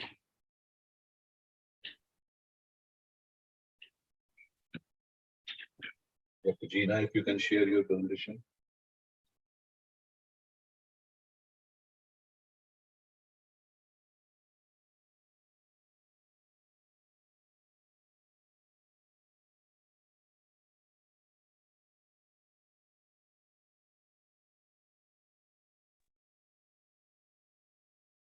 Good morning, respected teachers and dear colleagues. Today's topic for debate is thulium fiber laser. Is it overhyped in endourological management? Myself, I'm Gina Kuruntel Raju, senior resident in the Department of Urology at AIIMS Jodhpur. My stance regarding the topic is no. As we all know, 33 years ago, Watson and Bickham first described the use of a pulse laser to treat urolithiasis. And ever since, laser lithotripsy has evolved significantly. Though Holmium-Yag laser has established itself as the gold standard in the past 2 decades, it does present with certain relative shortcomings. And in the search for improvement in laser technology, the TFL laser has given promising results. As we all know, the Holmium-Yag laser, it's a solid state pulse laser. It was first used in 1992 by Douglas Johnson. It uses flash lamp to excite the holmium-doped Yag crystals to generate a laser beam. Due to the large amounts of heat dissipated by the system, it requires a specific water cooling system to keep the temperature low. And to achieve higher frequency, you require multiple such chamber arrangement, making the machinery quite bulky, in tune of almost, even the machine weighs approximately 300 kilos. What are the limitations that we face with the Holmium laser at present? The fragments produced are relatively bigger. The technique is time consuming. The inefficient design of the entire system, and it requires specific high power outlets in the OT, making this machinery non-portable. It requires an annual part replacement and calibration. The laser beam that is produced cannot use a laser fiber which is less than 200 micrometer in size, and the multi-cavity laser arrangement makes the instrument quite bulky. So what do we tend to achieve with the next generation laser? We want something which can utilize a smaller fiber, requires lower pulse energy, and something that is faster. And TFL just ticks all these boxes. As we all know, TFL uses multiple diodes as a source of light, and the thulium is doped on a long and slender silica fiber. It requires air cooling system, so does not thereby making the device quite compact and portable, and it does not require any high power outlets as Holmium-Yag laser. As we all know, the first TFL clinical trial was done in Russia in the year 2018, following which it gained CE and FDA approval in the year 2020. This machine is highly compact. It weighs roughly 35 kilos, and also it is portable. The laser fiber which is used in thulium ranges from 50, 100, and 150 micrometer, the most commonly used being 150. The smaller fiber size is better capable of resisting optical fractures during moments of deflection. It delivers optimum energy even at extreme bending configurations. This is especially useful for lower collegial calculi, especially when you have a narrow infundibulopelvic angle. The smaller fiber size provides with better irrigation and thereby better visibility and better ablation rates. As we all know, the absorption coefficient of TFL in water, it is 4 times that of holmium. This just implies that it has better, the penetration of TFL is around 0.07 millimeter as compared to Holmium-Yag laser being 0.3 millimeters. As we all know that the short pulse duration of thulium, it is longer than the long pulse duration of Holmium-Yag laser. So what does this imply? It just implies that it produces significantly lesser retropulsion and lesser laser tip burn back as compared to Holmium-Yag laser. Regarding the dusting properties, it not only produces better dusting, it produces more quantity and quality of dust as compared to Holmium-Yag laser. And in addition to the photothermal effect, TFL causes sudden explosion of the water trapped in the intermicrocrystals of the stone, leading to mechanical stress wave in the stone. The new horizon in lithotripsy is to be able to create maximum dust particles to be able to suction them out. TFL just gives us the opportunity to achieve that. The thulium fiber laser has 2 times lesser retropulsion as compared to Holmium-Yag laser, even when you're using Moses technology. Regarding the reliability and the maintenance, it does not require water cooling system. It is a fully solid state design. It does not have laser and mirror alignment, and therefore it has higher reliability and lower maintenance cost. Regarding the various laser settings it offers us, TFL offers between 0.025 to 6 joules, the frequency from 5 Hertz to 2200 Hertz, and the pulse profile is more symmetric, square wave, and produces a constant peak power. Now, what do the studies say about this laser? When TFL was compared with Holmium-Yag laser in ureteroscopic lithotripsy, not only it gave us a higher stone-free rate, but also shorter operative times and lesser bleeding. In this study, we compared the TFL in a mini perk to dust with suction. And in this study, it has been shown that it was not only safe and efficacious, but also the maximum dusting was able to be achieved by altering the frequency to the ranges of even between 125 to 200 Hertz. Regarding the temperature changes, which has been seen with TFL, many studies have shown that even though it does cause a temperature rise, it is not significantly different. And even the study which Naman had quoted, the histopathology showed that there was no damage to the mucosa by the heat. And the further moving on, TFL in mini PCNL versus holmium YAG, even this study has shown that not only TFL is faster, but it also has a better stone-free rates. What about this application in soft tissue? There is an extensive research going on, and especially most of it is done in Russia. The thulium laser has shown to have lesser blood loss, shorter duration of catheterization. In cases of TURBT, it has shown to have specimens have better rates of muscle in them and less likely to produce obturator nerve reflex. To conclude, I would like to say that evolution is the only way forward, and thulium fiber laser just gives us that. Thank you.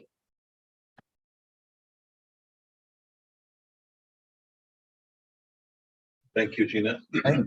May I request Dr. Mahesh Desai to please give his expert comments. Well, first of all, I congratulate both the speaker. They have done good homework and then try to present it properly. Of course, the basic is proof of the pudding is in eating. And the Gina has given the, even Manan has also given the fragmentation, dusting.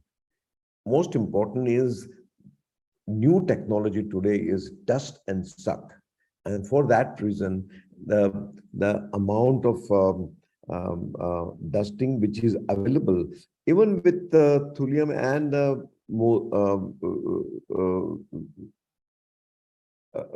with all the laser energy is almost same. The important point is, what are you doing? You are doing the stone disintegration. And when you are doing the stone integration, what is important is the Hounsfield unit, the stone volume, and stone structure. And you have ability with the, as Gina has shown, that ability to change the energy and the frequency so as to adjust this parameter on the stone, which can be used. So not only the stone can be fragmented or dusted and sucked out, on also the most important criticism of the fiber is, and this energy is, the time taken to reduce to break the stone is more. But that is not true, because if you can adjust the energy and the frequency, the time can be reduced. And that we have done the study and we have published the study. But at the same time, regarding the temperature, I agree with Naman that temperature effect on the stone tissue, because when the fluid goes in, there is an intravasation, and with the temperature, it can have a damage. But if you have a suction, it can be reduced. But no study has been done to see the effect of the stone, temperature rise in thulium fiber, which can have effect. Any injury to the tissue is very, very minimum, and it can be done. I think both them have come out with good, but I'm impressed with the Gina, the way she approached, and she has presented the effect on the stone, whether you use with the fiber size, with the energy thing, and she has shown one slide about the Hounsfield unit, and that is good. But I think the technology is evolving. Technology is there. We are evolving how to use the technology to the best of the way. I think both of them have done a good job in the sense that they have presented the paper nicely. And I think what is most important is to show them how it is effective in management of stones. Stone size is decreasing. No more stegon calculus is coming. I mean, the size is reduced and the stegon calculus reduced, but the size is decreased, and where it can be very effective with minimum, either flexible ureteroscopy with minimum. I congratulate both of you, and please continue, but let's make sure next time you do talk about, when you say hype, you are comparing with the Homium and the other laser, and you would like to on a different power. So this is the high power laser, and this has got small fibers, and it can have a maximum effect. Thank you very much. Thank you. Thank you, sir. Thank you, China and Naman, for excellent presentation, and thank you, sir, for your expert comments.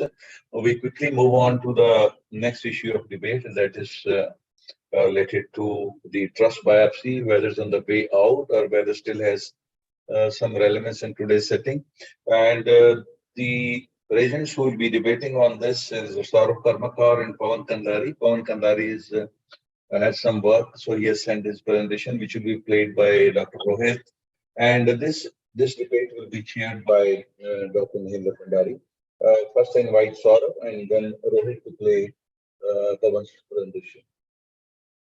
Over to you, Saurav.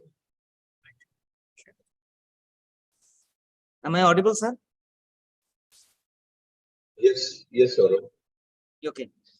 Very good morning to all my respected teachers. We have just last night we have our BASCON program, our own state conference, and thank you Arun Chawla sir for there. Myself, Dr. Saurav Karmakar from NRS Medical College Hospital, and I'll be talking on in 4 of this topic, trust biopsy on its way out. Even before 20 years before the Louis Pasteur popularized the germ theory in 1847, this gentleman, this physician, Hungarian physician Angel Semelius, reduced the maternal mortality rate by providing hand washing from 16 to 1%. But unfortunately, his theory was not popularized, and at the age of 47 only, he was sent to an asylum, and unfortunately, he died due to a gangrene. And now, why I am telling this? Because the major complication of trust biopsy is infection. By passing the biopsy trocar from dirty to a clean wound, trust TR biopsy breaks the fundamental surgical principle of a sterile technique. Now, there is the rates of the infections rates. Now, organisms mostly are fluoroquinolone resistant fecal bacteria. Sepsis might be caused by the E. coli, and there are with high resistance of the fluoroquinolones. So for this, rectal swab may be required, which may be a time-taking issues as well as the burden of the cost. Now, there are risk factors for prostate biopsy also, which related to the infections. Now, what are the other problems with this trust biopsy? Number is hematuria, which may be 23 to 30% cases, rectal bleeding, hematospermia, and also acute urinary retentions. And other problems with trust biopsy, it may say some over detection. There's sometimes it over detects a clinically insignificant cancer. Also, there is a possibility of under detecting clinically significant cancer, and there is also a highly chance of missing an apical tumor. So, what is the answer for this trust biopsy? Is transperineal biopsy. Transperineal biopsy can be done under trust guided, which can be grid based, which can be also be freehand. And then next option is MRI guided, which can be in-bore, which can be fusion with trust, which can be cognitive fusion, as well as a software-based fusion biopsy. Now, transperineal biopsy is the answer to this trust infections. Reduced infection rate and other complication rates are there, which improved identification of the apical tumor, and it can be done in those patients lacking a rectum. The increasing incidence of the antimicrobial resistance and patients with diabetes mellitus who are at risk for sepsis also favors this transperineal biopsy. Okay, now the battle starts between transperineal and transrectal. If we see the journal in the PMC, we search for the transperineal versus transrectal prostate biopsy, we can found there is around 1100 articles over there. Most interestingly, what is the important, in the last few years, there are increase in condensation of the articles, which has been in between transrectal and transperineal. Now, this is an article which has been published in 2019. It's in World Journal of Surgical Oncology. It's a systemic review and meta-analysis, which shows, if we see it properly, the table, it compare every complications between transperineal and transrectal. And in the end, total number of the complications are definitely more in transrectal biopsy rather than transperineal biopsy, except for one thing, that is the pain. I will deal that with later. And the case detection rate, if we see properly, case detection rate is also very higher in case of transperineal biopsy than the transrectal biopsy, whether the patient is having a cancer or it is having a screening purpose only. Now, the problems with transperineals, it is evident that the transperineal biopsy is good enough to overcome the transrectal complications, but the problems with transperineal are pain and anesthesia requirement, logistics, cost, time, and learning curve. I will deal it with one by one. Now, pain and anesthesia requirement. Initially, transperineal biopsy was done under sedation or general anesthesia, but there are increasing evidence. And again, if we search for the government central transperineal biopsy under local anesthesia, we will get over 500 articles are there. They are comparing transperineal biopsy over under local anesthesia and general anesthesia. I am citing this one. This is published in 2021 September in British Journal of Urology. And those results were the median pain score at local infiltration was 5/10 with no difference in pain as at days 1, 7, or 30. And overall cancer detection rate was 55%, almost same. And the thing is that the time taking for the local anesthesia under local anesthesia is very less than the general anesthesia. Okay, then come to the point of the logistics. Logistics, there are also many articles. This is I am citing this article from AUA, Indian Journal of Urology, freehand versus grid. Yeah, grid looks clumsy. It needs much more instrumentations, but freehand biopsy are also in line. So their result was very comparable. Freehand biopsy is well accepted now. Now this is from our own. This is Indian Journal of Urology. It has been published in 2022 from Tamil Nadu, where it has been compared with freehand and grid. Their results are also favoring that freehand transperineal biopsy is quite possible and feasible with similar kind of case detection rate. Okay, now the cost. Cost is important factor. Yeah, I have not very many studies are there on the cost. Yeah, it's a study I got in 2018, but the cost in transperineal biopsy was much more at that time, but cost is a variable thing. Now, what is important? Is it cost or is it cost effectiveness? There is a little story about this. This guy, there are two guys, Lloyd and Harry, and they have to finish the finish the race. Now Lloyd took a second-hand car, so initial investment is less, and he took also the shorter path, but it's not well maintained. Now Harry took a brand new car, and took a longer way, which is well maintained. They both finished the race at the same time, but the thing is that Harry's car is as new as it is, and it is ready to go, but Lloyd car was damaged. And I am not only telling this story, there is evidence around this.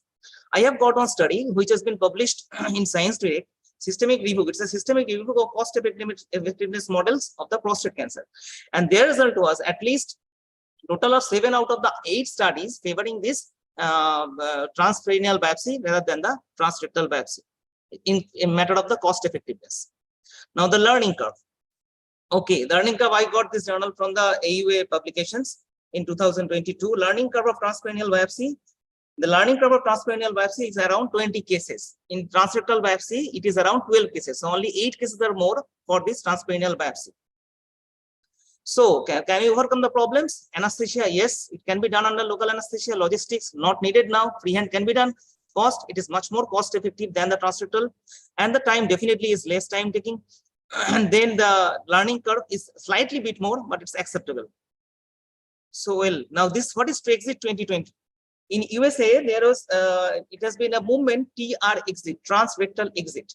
So they in the 9 hospitals they have started a momentum in 2020 that they will abolish these transrectal procedures for prostate biopsy in next 2 to 3 years. That is Exit 2020. Now the guidelines, what the guidelines say now? This is the latest guidelines. They clearly a strong recommendation perform prostate biopsy by using transperineal approach due to lower risk of infections. And another, whenever the flowchart is there, they definitely says this. Transperineal biopsy is the first choice. Now, whenever we are supposed to do is this UCCon presentation on 5th of February, that was the birthday of this legendary footballer, Cristiano Ronaldo, for whom we are watching football last 15 to 20 years. He has been remarkable. But his latest form was not good. He was most of the time in the side bench and left the World Cup in tears.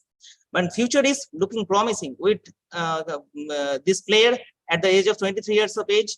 He has 7 titles, including 1 World Cup and 1 Golden Boot in his hands. These are for the procedures, and for us urologists, Darwin says it all. Thank you. Thank you so much, sir. Thank you, Saurabh. Rohit, can you play Pawan's presentation?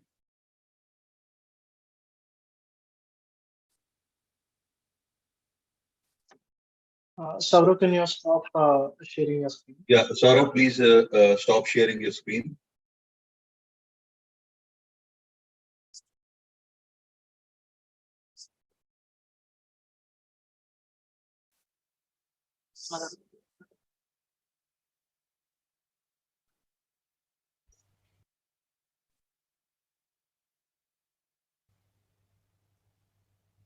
Hello everyone, I am Dr. Pawan, third year ENB resident at Max Super Specialty Hospital Saki, and today I am going to talk on the topic breast biopsies on the way out, and I will be speaking against this particular notion. So the basic debate which we have is that, taking into consideration the Indian scenario, has transperineal biopsy reached a stage where it is ready to replace the TRES-guided prostate biopsy? I strongly feel it's not. So let's see why I say so.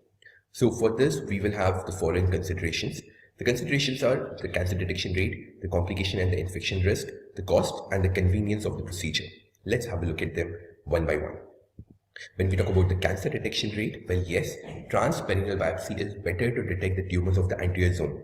But if we talk about the overall detection of the cancers, it is like equal. Like the detection rate between the TRES-guided and the transperineal biopsy, it is more or less equal. To support this, there was a study which was done by Hara in 2008, which basically showed that the cancer detection with the transperineal biopsy was 42.1%, and that with the transrectal biopsy was 48.3%. And this study showed that there was no difference in the complication rate. But this is a pretty old study. What does the new data suggest? So there was a meta-analysis done in 2019, which again showed that the diagnostic efficiency of the transrectal and the transperineal biopsy is equal, and this was published in the World Journal of Surgical Oncology. Now, when we talk about the complications, we are having this particular notion that transrectal biopsy has a lot of complications associated with it. So let's have a look at this as well. So when to support this, there was a study which was done on the Western population in USA, and this study showed that the risk of the urinary tract infection after the transrectal biopsy is 4.2%. as compared to the transperineal biopsy, which is 0.78%. Now, the thing which was interesting about this particular study was it showed that the UTI was 5.4 times more common with the transrectal biopsy as compared to that of the transperineal biopsy. And more interestingly, this study showed that the more the number of course taken, the chances of urinary tract infection are going to be higher. And in this particular study, the risk of urinary retention was more common after the transperineal biopsy. The reason for that was because transperineal biopsy was more painful, and in this particular study they had used that 12 grid technique where they used to puncture 12 holes. So yeah, that was the findings of this particular study. Now if we look at the meta-analysis which we just talked about, which was done in 2019, based on this what we found is that the diagnostic efficiency is equal for the transrectal and the transperineal biopsy, but when we talk about the complications, so rectal bleeding and the fever, they're significantly lesser with the transperineal biopsy. Yes, that's true. But when we talk about the patient pain, well, yes, it is significantly less with the transrectal as compared to the transperineal biopsy. And when we talk about the hematuria and the acute retention of urine, they are more or less equal, associated with like both the transrectal and the transperineal biopsy, and there is no major difference between the numbers. Okay, so what about the Indian scenario? Like, are these particular data which has been done by the in the Western population, can we extrapolate to the Indian population? Well, not. Because, okay, so is there a sufficient data to support it, like the published data? I tried to find it, but I couldn't find it. All I was able to find was this particular study, which was done as a part of a thesis in the CMC Fellow in 2013, which shows that the risk of the infection is 1.3%. Okay, now we don't have a robust data to support this, but the experience of the experienced urologist in India tells us that the risk of the infection is far lesser in the Indian population as compared to that of the Western population. Okay, so more robust studies are needed, but that's what our experience tells us. Okay, now what about the cost? It depends on how and where are you performing this particular biopsy, what is the kind of anesthesia which you're using, and also the cost of the procedure and the complications. So there was a beautiful study which was done, which compared the cost of all the 5 types of the prostate biopsy. Broadly what they told us was that if at all you perform a trust-guided prostate biopsy under local anesthesia, and then you let's say that it costs X. If you perform a transperineal biopsy under general anesthesia, the cost is going to go up 2.5 times. So that is very, very significant. A jump like this, 2.5 times more the cost of the trust biopsy, which if you perform it under the local anesthesia. So this has been proven in one of the studies as well. So taking into consideration India, well, yes, cost is definitely going to be much more if at all we completely transition to the transperineal biopsy. Okay, now I understand that in today's time, the transperineal biopsies are also done under with a freehand technique where there are only 2 punctures made, but that particular skill is not yet present with most of us. So if you talk about the convenience, well, yes, all of us are trained under the to perform the transrectal biopsies under local anesthesia, and whoever performs the transperineal biopsy, even that, many of us are still performing it under general anesthesia. Okay, so well, yes, in today's time, convenience is definitely much more with the transrectal biopsy, both for the doctors as well as for the patients. So just to put my point, what I would suggest is that how many of you perform the transperineal biopsy? Probably less than 5%, right? In today's time, right? It is quite less. So maybe once the technique of the freehand technique of the transperineal biopsy under local anesthesia, if at all it increases, down the line the popularity of the transperineal biopsy and the convenience and all those particular things might increase. But as far as the Indian population is concerned, in today's time, there is not a major advantage to just completely shift to the transperineal biopsy. And just to support it, what I personally feel is that yes, the infection risk is definitely lesser in the Western population, but when we talk about the Indian population, we don't have a robust data, but our experience tells us that well, it is not that common in the Indian population. When we talk about the easiness to do that particular biopsy, most of the urologists are very, very at ease when they perform the transrectal biopsy under local anesthesia. And I think that's not going to change in any near future. Definitely, we as doctors have to tailor our treatment and the techniques based on the needs of the patients.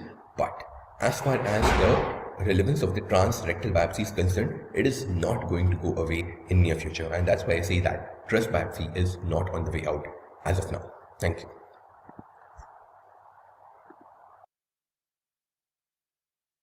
Thank you, Rohit, for playing Pawan's video, and thank you, Pawan and Sanshil. Now I'll invite Dr. Mahendra Bhandari to give his expert comments on this debate.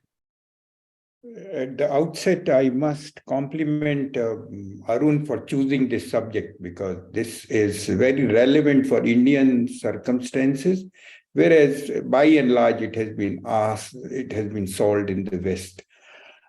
My question to Rohit is, at Max, are you guys doing transrectal biopsies still? Sir, Rohit presented on Pawan's behalf. Pawan had some work, so he sent his recorded presentation. No, whoever it is who is presenting. Rohit, can you take the question? We do transrectal biopsies. Even now you do transrectal biopsies, is it? Yes, sir. Yes, sir. So you are authentically debating for transrectal biopsy. Am I right? Yes, sir. Not only for the sake of debate. Now, have you seen any systemic inflammatory response in transrectal biopsies? Have you seen any real infection? I'm not talking of mild fever. No, sir. No, you haven't seen it. I'm glad that you haven't seen and you should not see. In Henry Ford, way back in 2007, our systemic immune response was close to 1.4%. And they were near mortal responses to biopsy, innocuous. And I don't know, many of them wouldn't have needed biopsy and they would be benign. So whenever we view complications in terms of trivial procedure or diagnostic procedure, it should not be Clavian-Dindo classification. I strongly believe there should be accordion kind of classification where you give weightage to a complication. Even if it is 1%, it is not acceptable. It is a zero tolerance area. Coming to the debate, I was very impressed with the arguments put. The case for transrectal was very, very weak in comparison to transperineal biopsy. But it's very relevant in Indian scenario, and I really don't feel that this debate is to prompt those who are working in peripheries and still managing cases very efficiently. Only thing, they should, transrectal people should not be in denial mode about infection and bleeding, and try to, because Henry Ford's story didn't complete till really we analyzed, one of the fellows analyzed this data and we reduced it to 50% of what it was. So it can be done by having a better antibiotic policy, better hygienic condition, better needle to be utilized. So I would say that both have to coexist, but I very little confusion in my mind with the imaging techniques coming up to assist you to be more accurate in biopsy. Transperineal is the way to go. Thank you very much. Thank you, sir. Thank you for your expert comments. And I was just seeing the message. Dr. Lakshman has commented he has seen 2 complications because of transrectal biopsy, SIRS leading to immortality. So we move on to the last debate, and this is on again topic on uro-oncology, and that is bladder cancer. So T2N0M0 disease, bladder preservation protocol versus radical cystectomy, and we'll have Dr. Spurti and Dr. Murli debating on this topic, and we'll have Apul Goyal in the finally to give his expert comments. May I first request Dr. Spurti, then followed by Dr. Murli.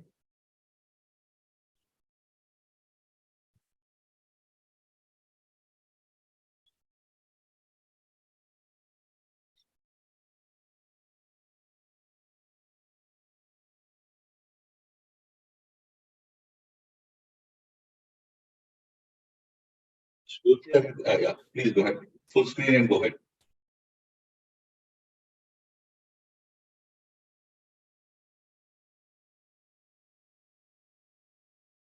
Spurti, make it a full screen. Make it from beginning.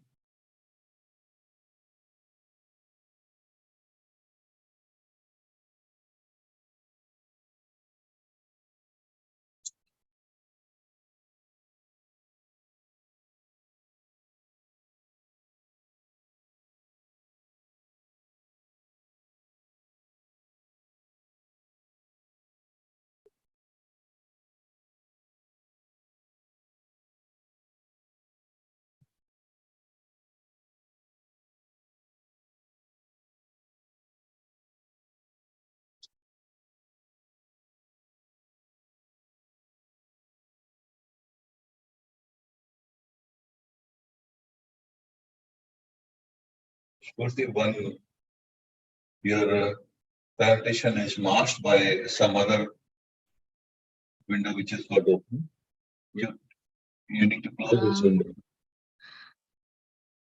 Sorry, sir, I'm actually having some issue with my presentation. Is it okay if I present second, sir?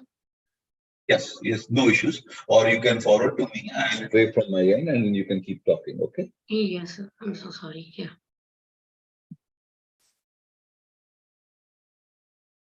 Dr. Murli, can you please open your share your presentation? Yes, sir.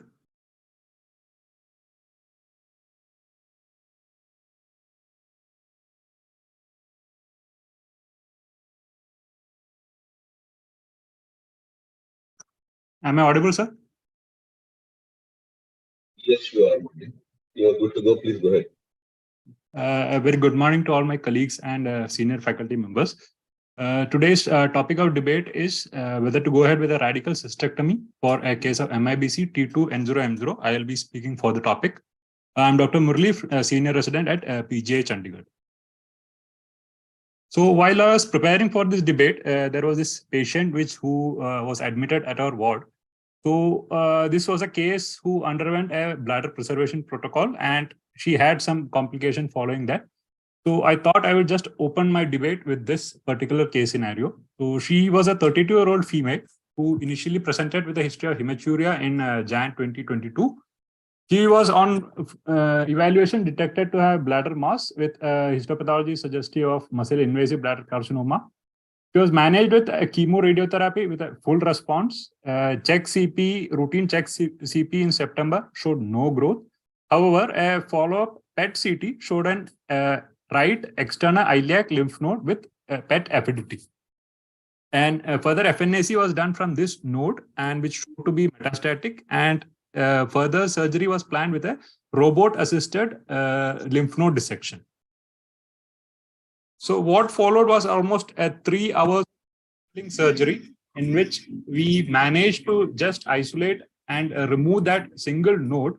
And you can see that all the normal anatomical landmarks have been distorted as due to the radiation therapy. And this was the region from which the lymph node was removed.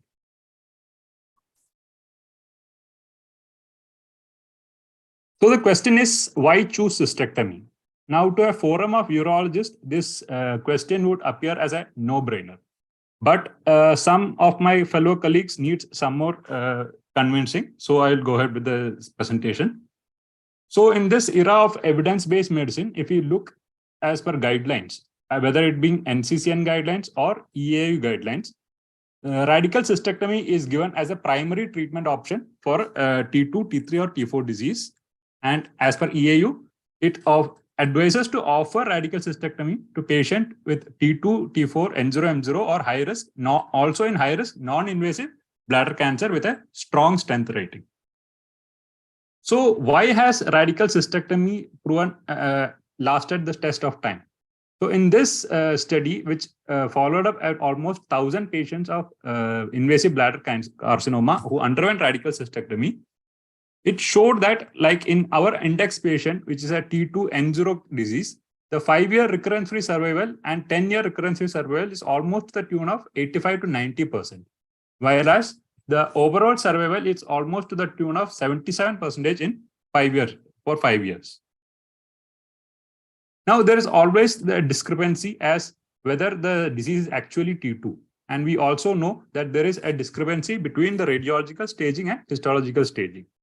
So this article, which was done by the Shariat et al., which assessed the discrepancy between the clinical and pathological staging, which showed that there is a pathological upstaging occurred in almost 42% of the patient, and 36% of patients with organ confined and clinical stage had actually a non-organ confined pathological stage, that is T3, N0 or more.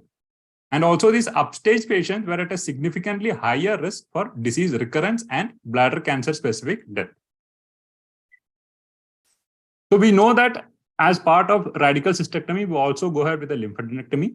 Though the index patient given is a T2 N0 M0 disease, but still we know that there might be a micrometastasis in these lymph nodes. So in such patients, when we go ahead with a bladder preservation protocol, we may not target the lymph nodal group. But while going ahead with the radical cystectomy, we almost always do the lymphadenectomy. So what are the advantages? It gives an accurate staging and also prognostication, which has been studied in multiple studies, which shows that the 5-year relapse-free survival and overall survival for a node positive patient were almost 21 to 42% or 25 to 38%. Also, the 5-year cancer-specific survival is 15.3 and 54.6%. If we assess between the lymph node density of more than 20% or less than 20%.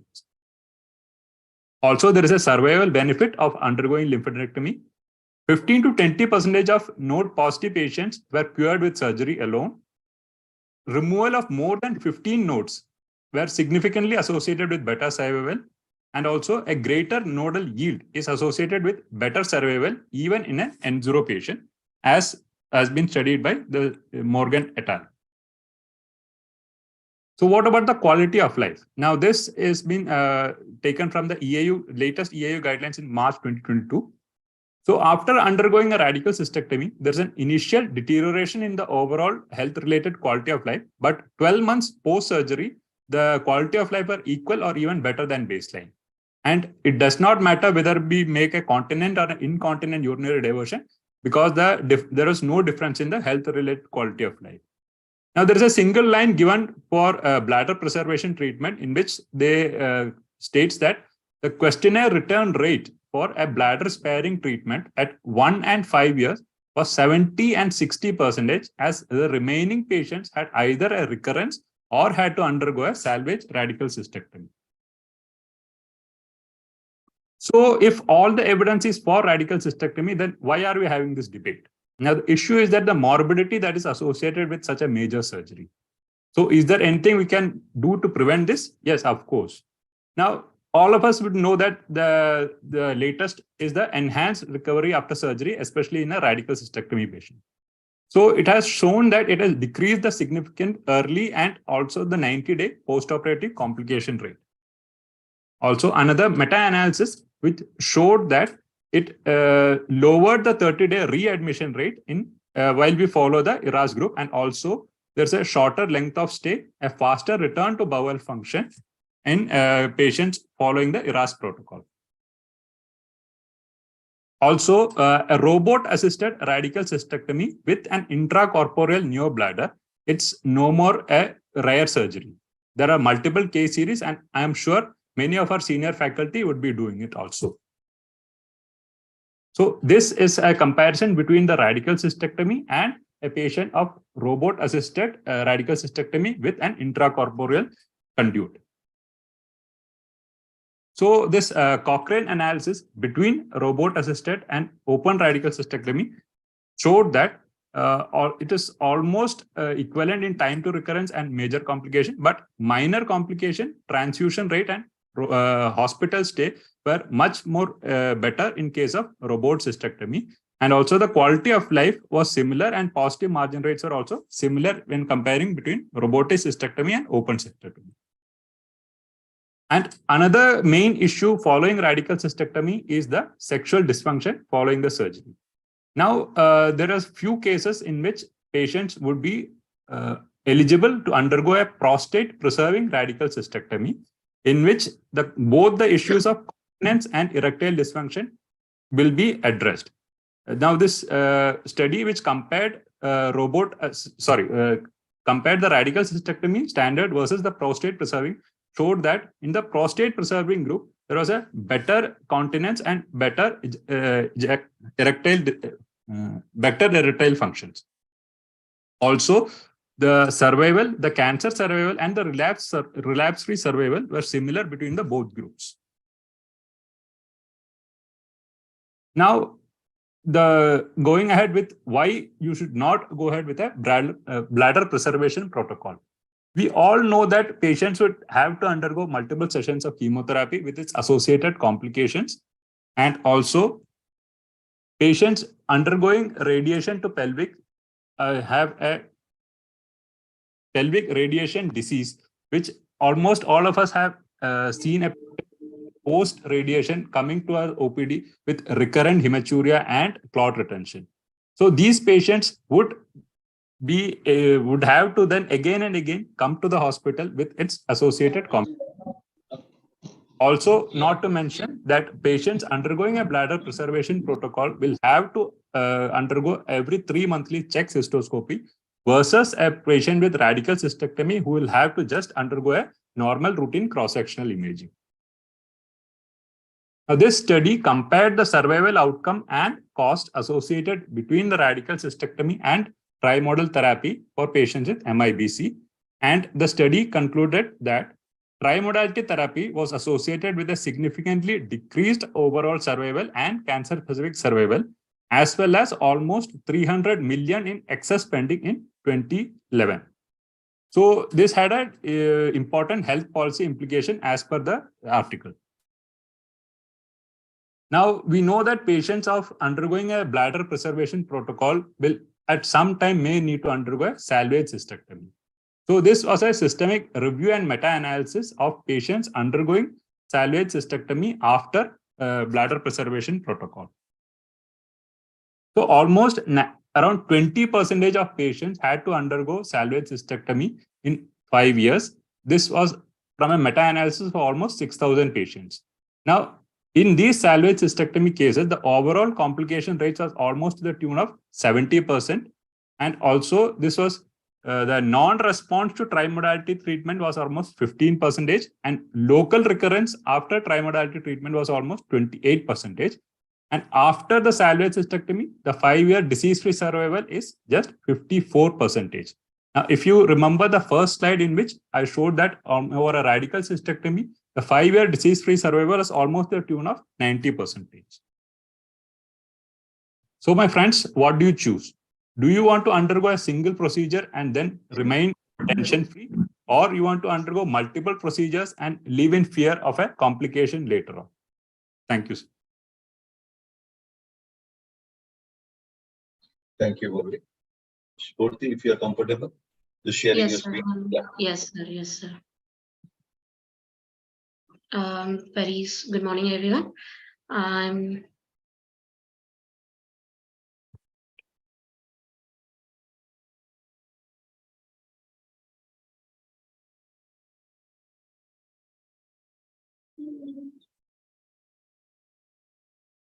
Am I audible to everyone?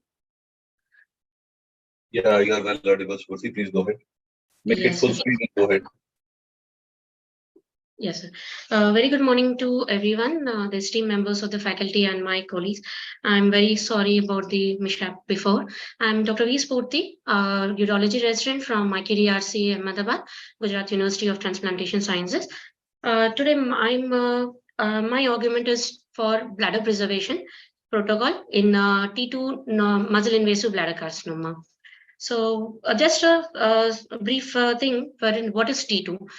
This is a muscle bladder carcinoma which has invaded the muscularis propria of the bladder, and the radical centuries, for a few decades, radical cystectomy with bladder dissection of lymph nodes is considered a gold standard treatment in non-metastatic muscle invasive bladder cancer. However, this includes removal of the bladder, which includes a diversion of the urine by either continent or non-continent mechanism.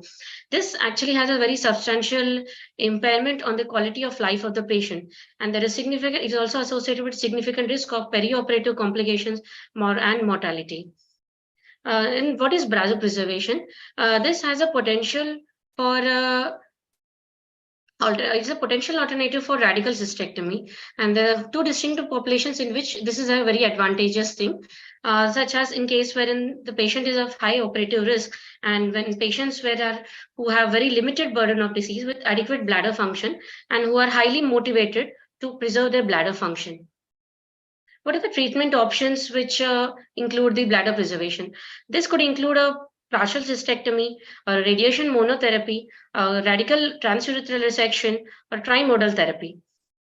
What is a partial cystectomy? This includes removal of the tumor mass along with a 1 to 2 centimeter margin, and then with this could be considered as a treatment option in only selective few, wherein there is a tumor which is solitary and there is no evidence of any carcinoma in situ, and there is no history of any bladder tumors in other locations. And when examined under anesthesia, we ensure that there is no palpable mass. And pelvic lymphadenectomy can be offered simultaneously. Patients with significant voiding dysfunction or those who have a small capacity bladder, they are inappropriate candidates for this surgery. And variant histologies are also not excluded in this treatment. And potentially, patients with tumors in the bladder diverticulum and also urachal adenocarcinoma can be offered this treatment. To support my argument, there have various studies by Coder et al. Who have studied, compared radical cystectomy and partial cystectomy, who have compared, and their study, they have found out the mean survival rate and overall cancer survival rate is equivalent compared with the radical group and the partial cystectomy group. A similar finding is also seen in Capiciano et al. And Her et al. Coming to radiation monotherapy, this can be selectively offered to patients who are unfit for radical cystectomy, and those patients who have comorbidities which preclude the treatment with chemotherapy, or patients with poor performance status, and is a part of a palliative care. The radiation therapy has a typical scheduled dose of 64 gray in 32 fractions, or even a hyperfractionated schedule of 55 gray in 20 fractions. Both the treatment modalities have been shown to be effective in the long term. The overall survival, however, of the radiation monotherapy differs depending upon the stage of the disease, the multifocality, the presence or absence of a hydronephrosis. However, in most studies, the radiation monotherapy has been shown to be inferior to radical cystectomy.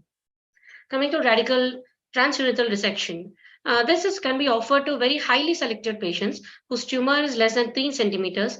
They have no carcinoma in situ or a multifocal disease. There is no hydronephrosis. There is no urethral or upper tract disease, and those patients who have no nodal metastasis.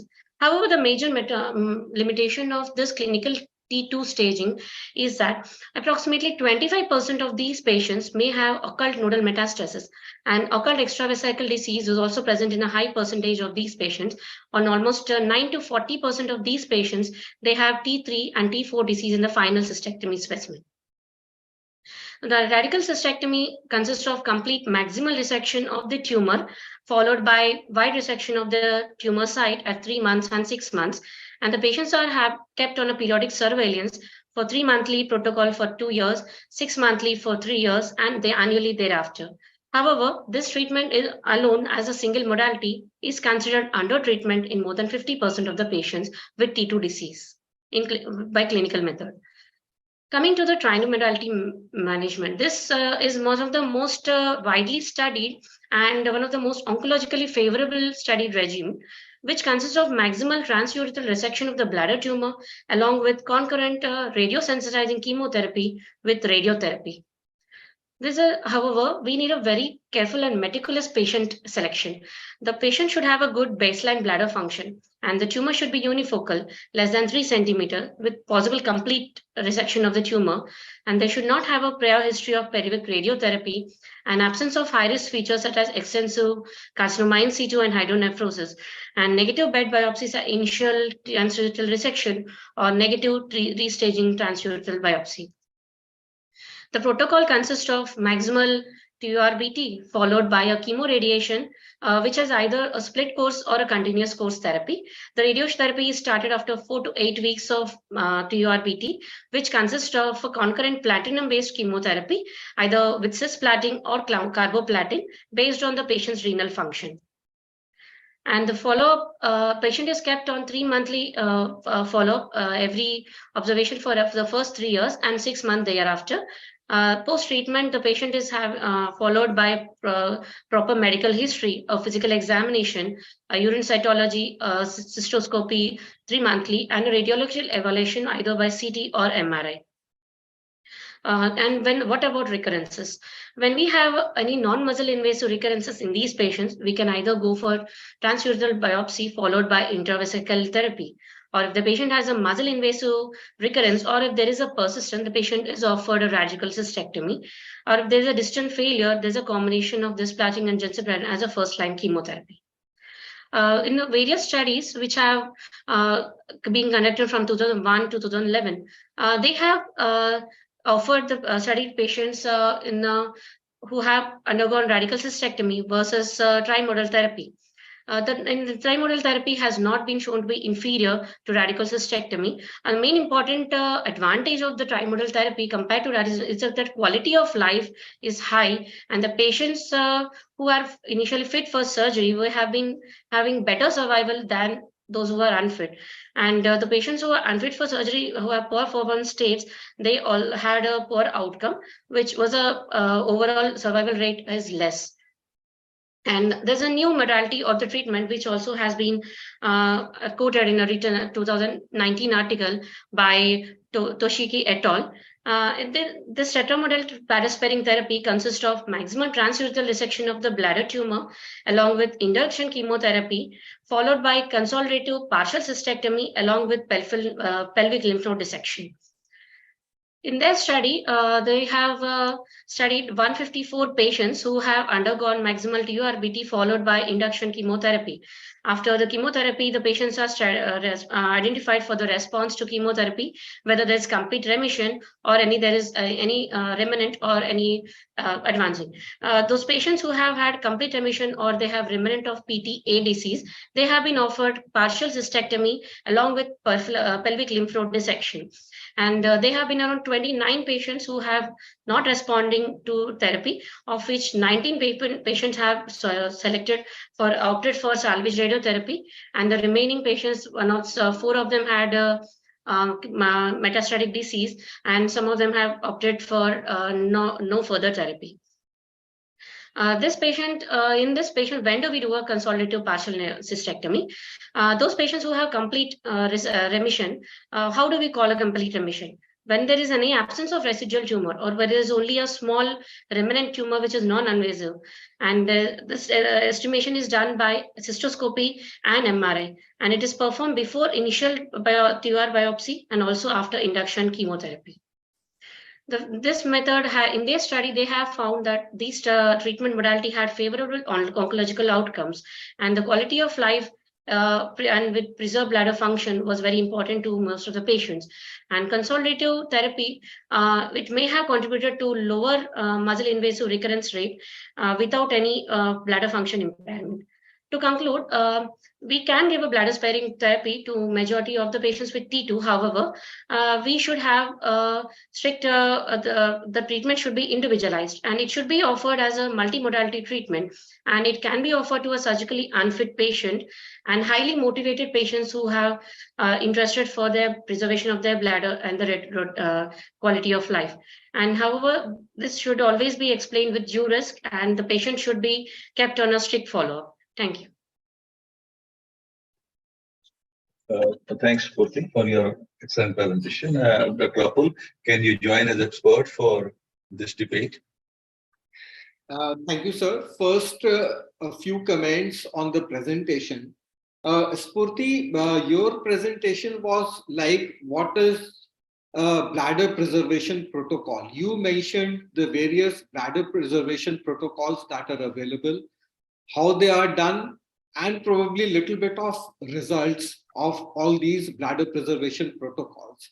The theme was actually a debate, and you should have defended bladder preservation protocols rather than enumerating which type of patients are eligible for a particular bladder preservation protocol. So that was a flaw.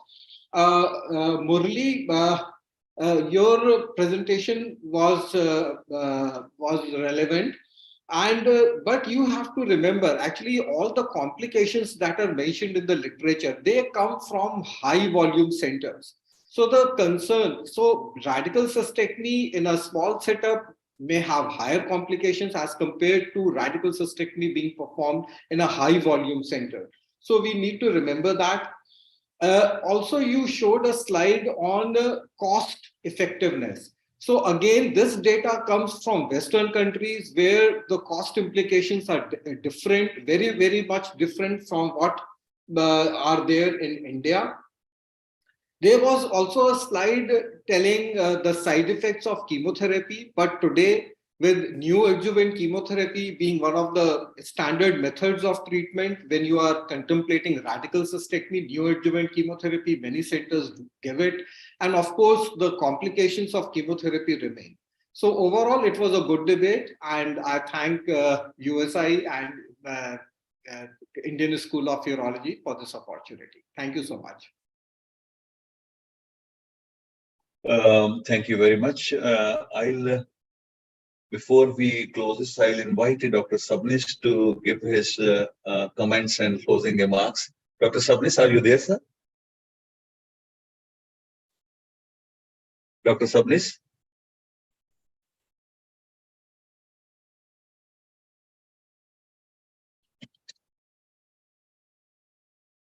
Dr. Sabnis, are you there? Okay, sir. I think he was there. He has left some comments, sir, in the box, chat box. Okay, he was okay. there, very much there. Yeah, okay, maybe. Fine. So, Dr. Lakshman, you are there. If you can just give your closing remarks, then I'll wind up. Oh, yeah, now I must thank the ISU Sir, for 1 a minute. wonderful. I just Dr. Sabnis, request, Dr. Sabnis will come. Navneet Yeah. to just unmute Dr. Ravinder Sabnis. Navneet Kiran, just unmute. He's unable to. So now I can unmute myself. Yeah, No, I please, was please, listening to all please go ahead, this. sir. Please go ahead. I was listening to it, but I was not able to unmute myself.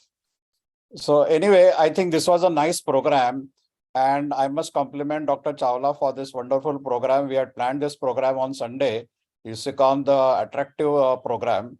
Unfortunately, because of some unforeseen reasons, we had to reschedule everything. And then we decided that we'll finish it off in the webinar. But I think I was just watching about 120 people were logging in till end.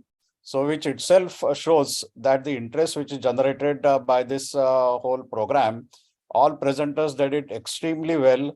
Debates also were interesting. Talks were also interesting. I think this is the program. These are the type of program which ISU has taken a lot of interest, and it has a quality. So I'm sure such programs will generate interest. They are of a practical relevance, and the speakers also have done very well. So congratulations to you and to all the speakers. Thank you. Lakshman, before we wind. Oh yeah, thank you very much, ISU and all the resource persons, postgraduates for a lively participation. Keep it up, and the experts have made some observations. I think keep them in mind so that when you come for a debate again, I think you can come back with all those points incorporated in your presentations. Wish you all the best. Thanks once again. I think our morning was well spent today. Thank you, sir. Thank you, Dr. Lakshman. So indeed, thanks to faculty, Dr. Bandari, Dr. Mesh, Dr. Rajiv, Dr. Apul, and thanks all the residents. But few points which I'd like to share with you. The slide which Dr. Bandari showed, Art and Science of High Impact Publication, I think that that program we have already scripted this program. I need to just sit with Dr. Bandari to see the suitable dates where we can have excellent presenters like Campi and Firok, which he has chosen during that workshop, so that they are available for this program. This program is for this calendar year, and I'll be seeking the help of Dr. Rajiv and Dr. Apul for the virtual workshop for choosing your dissertation topic, and not only the clinical studies, but working on systemic reviews and meta-analysis. So you are at par with the residents abroad, so you can walk shoulder to shoulder with them. This is our plan in this calendar year, and we'll be seeking not only the expert faculty helps, but the help from other seasoned faculty, esteemed faculty in our USI to make all the programs which are relevant to you, which are not useful to you, and which you are part of. That is our aim in the next calendar year. And with this, I'll again thanks my faculty, the residents, for their excellent presentations, and the viewers, both including both the residents and the USI members. Thank you very much. Have a good Sunday. Thank you. Bye. Thank you. Thank you. Thank you, sir. Thank you, everyone, for attending. Yeah, thanks a lot. Yeah.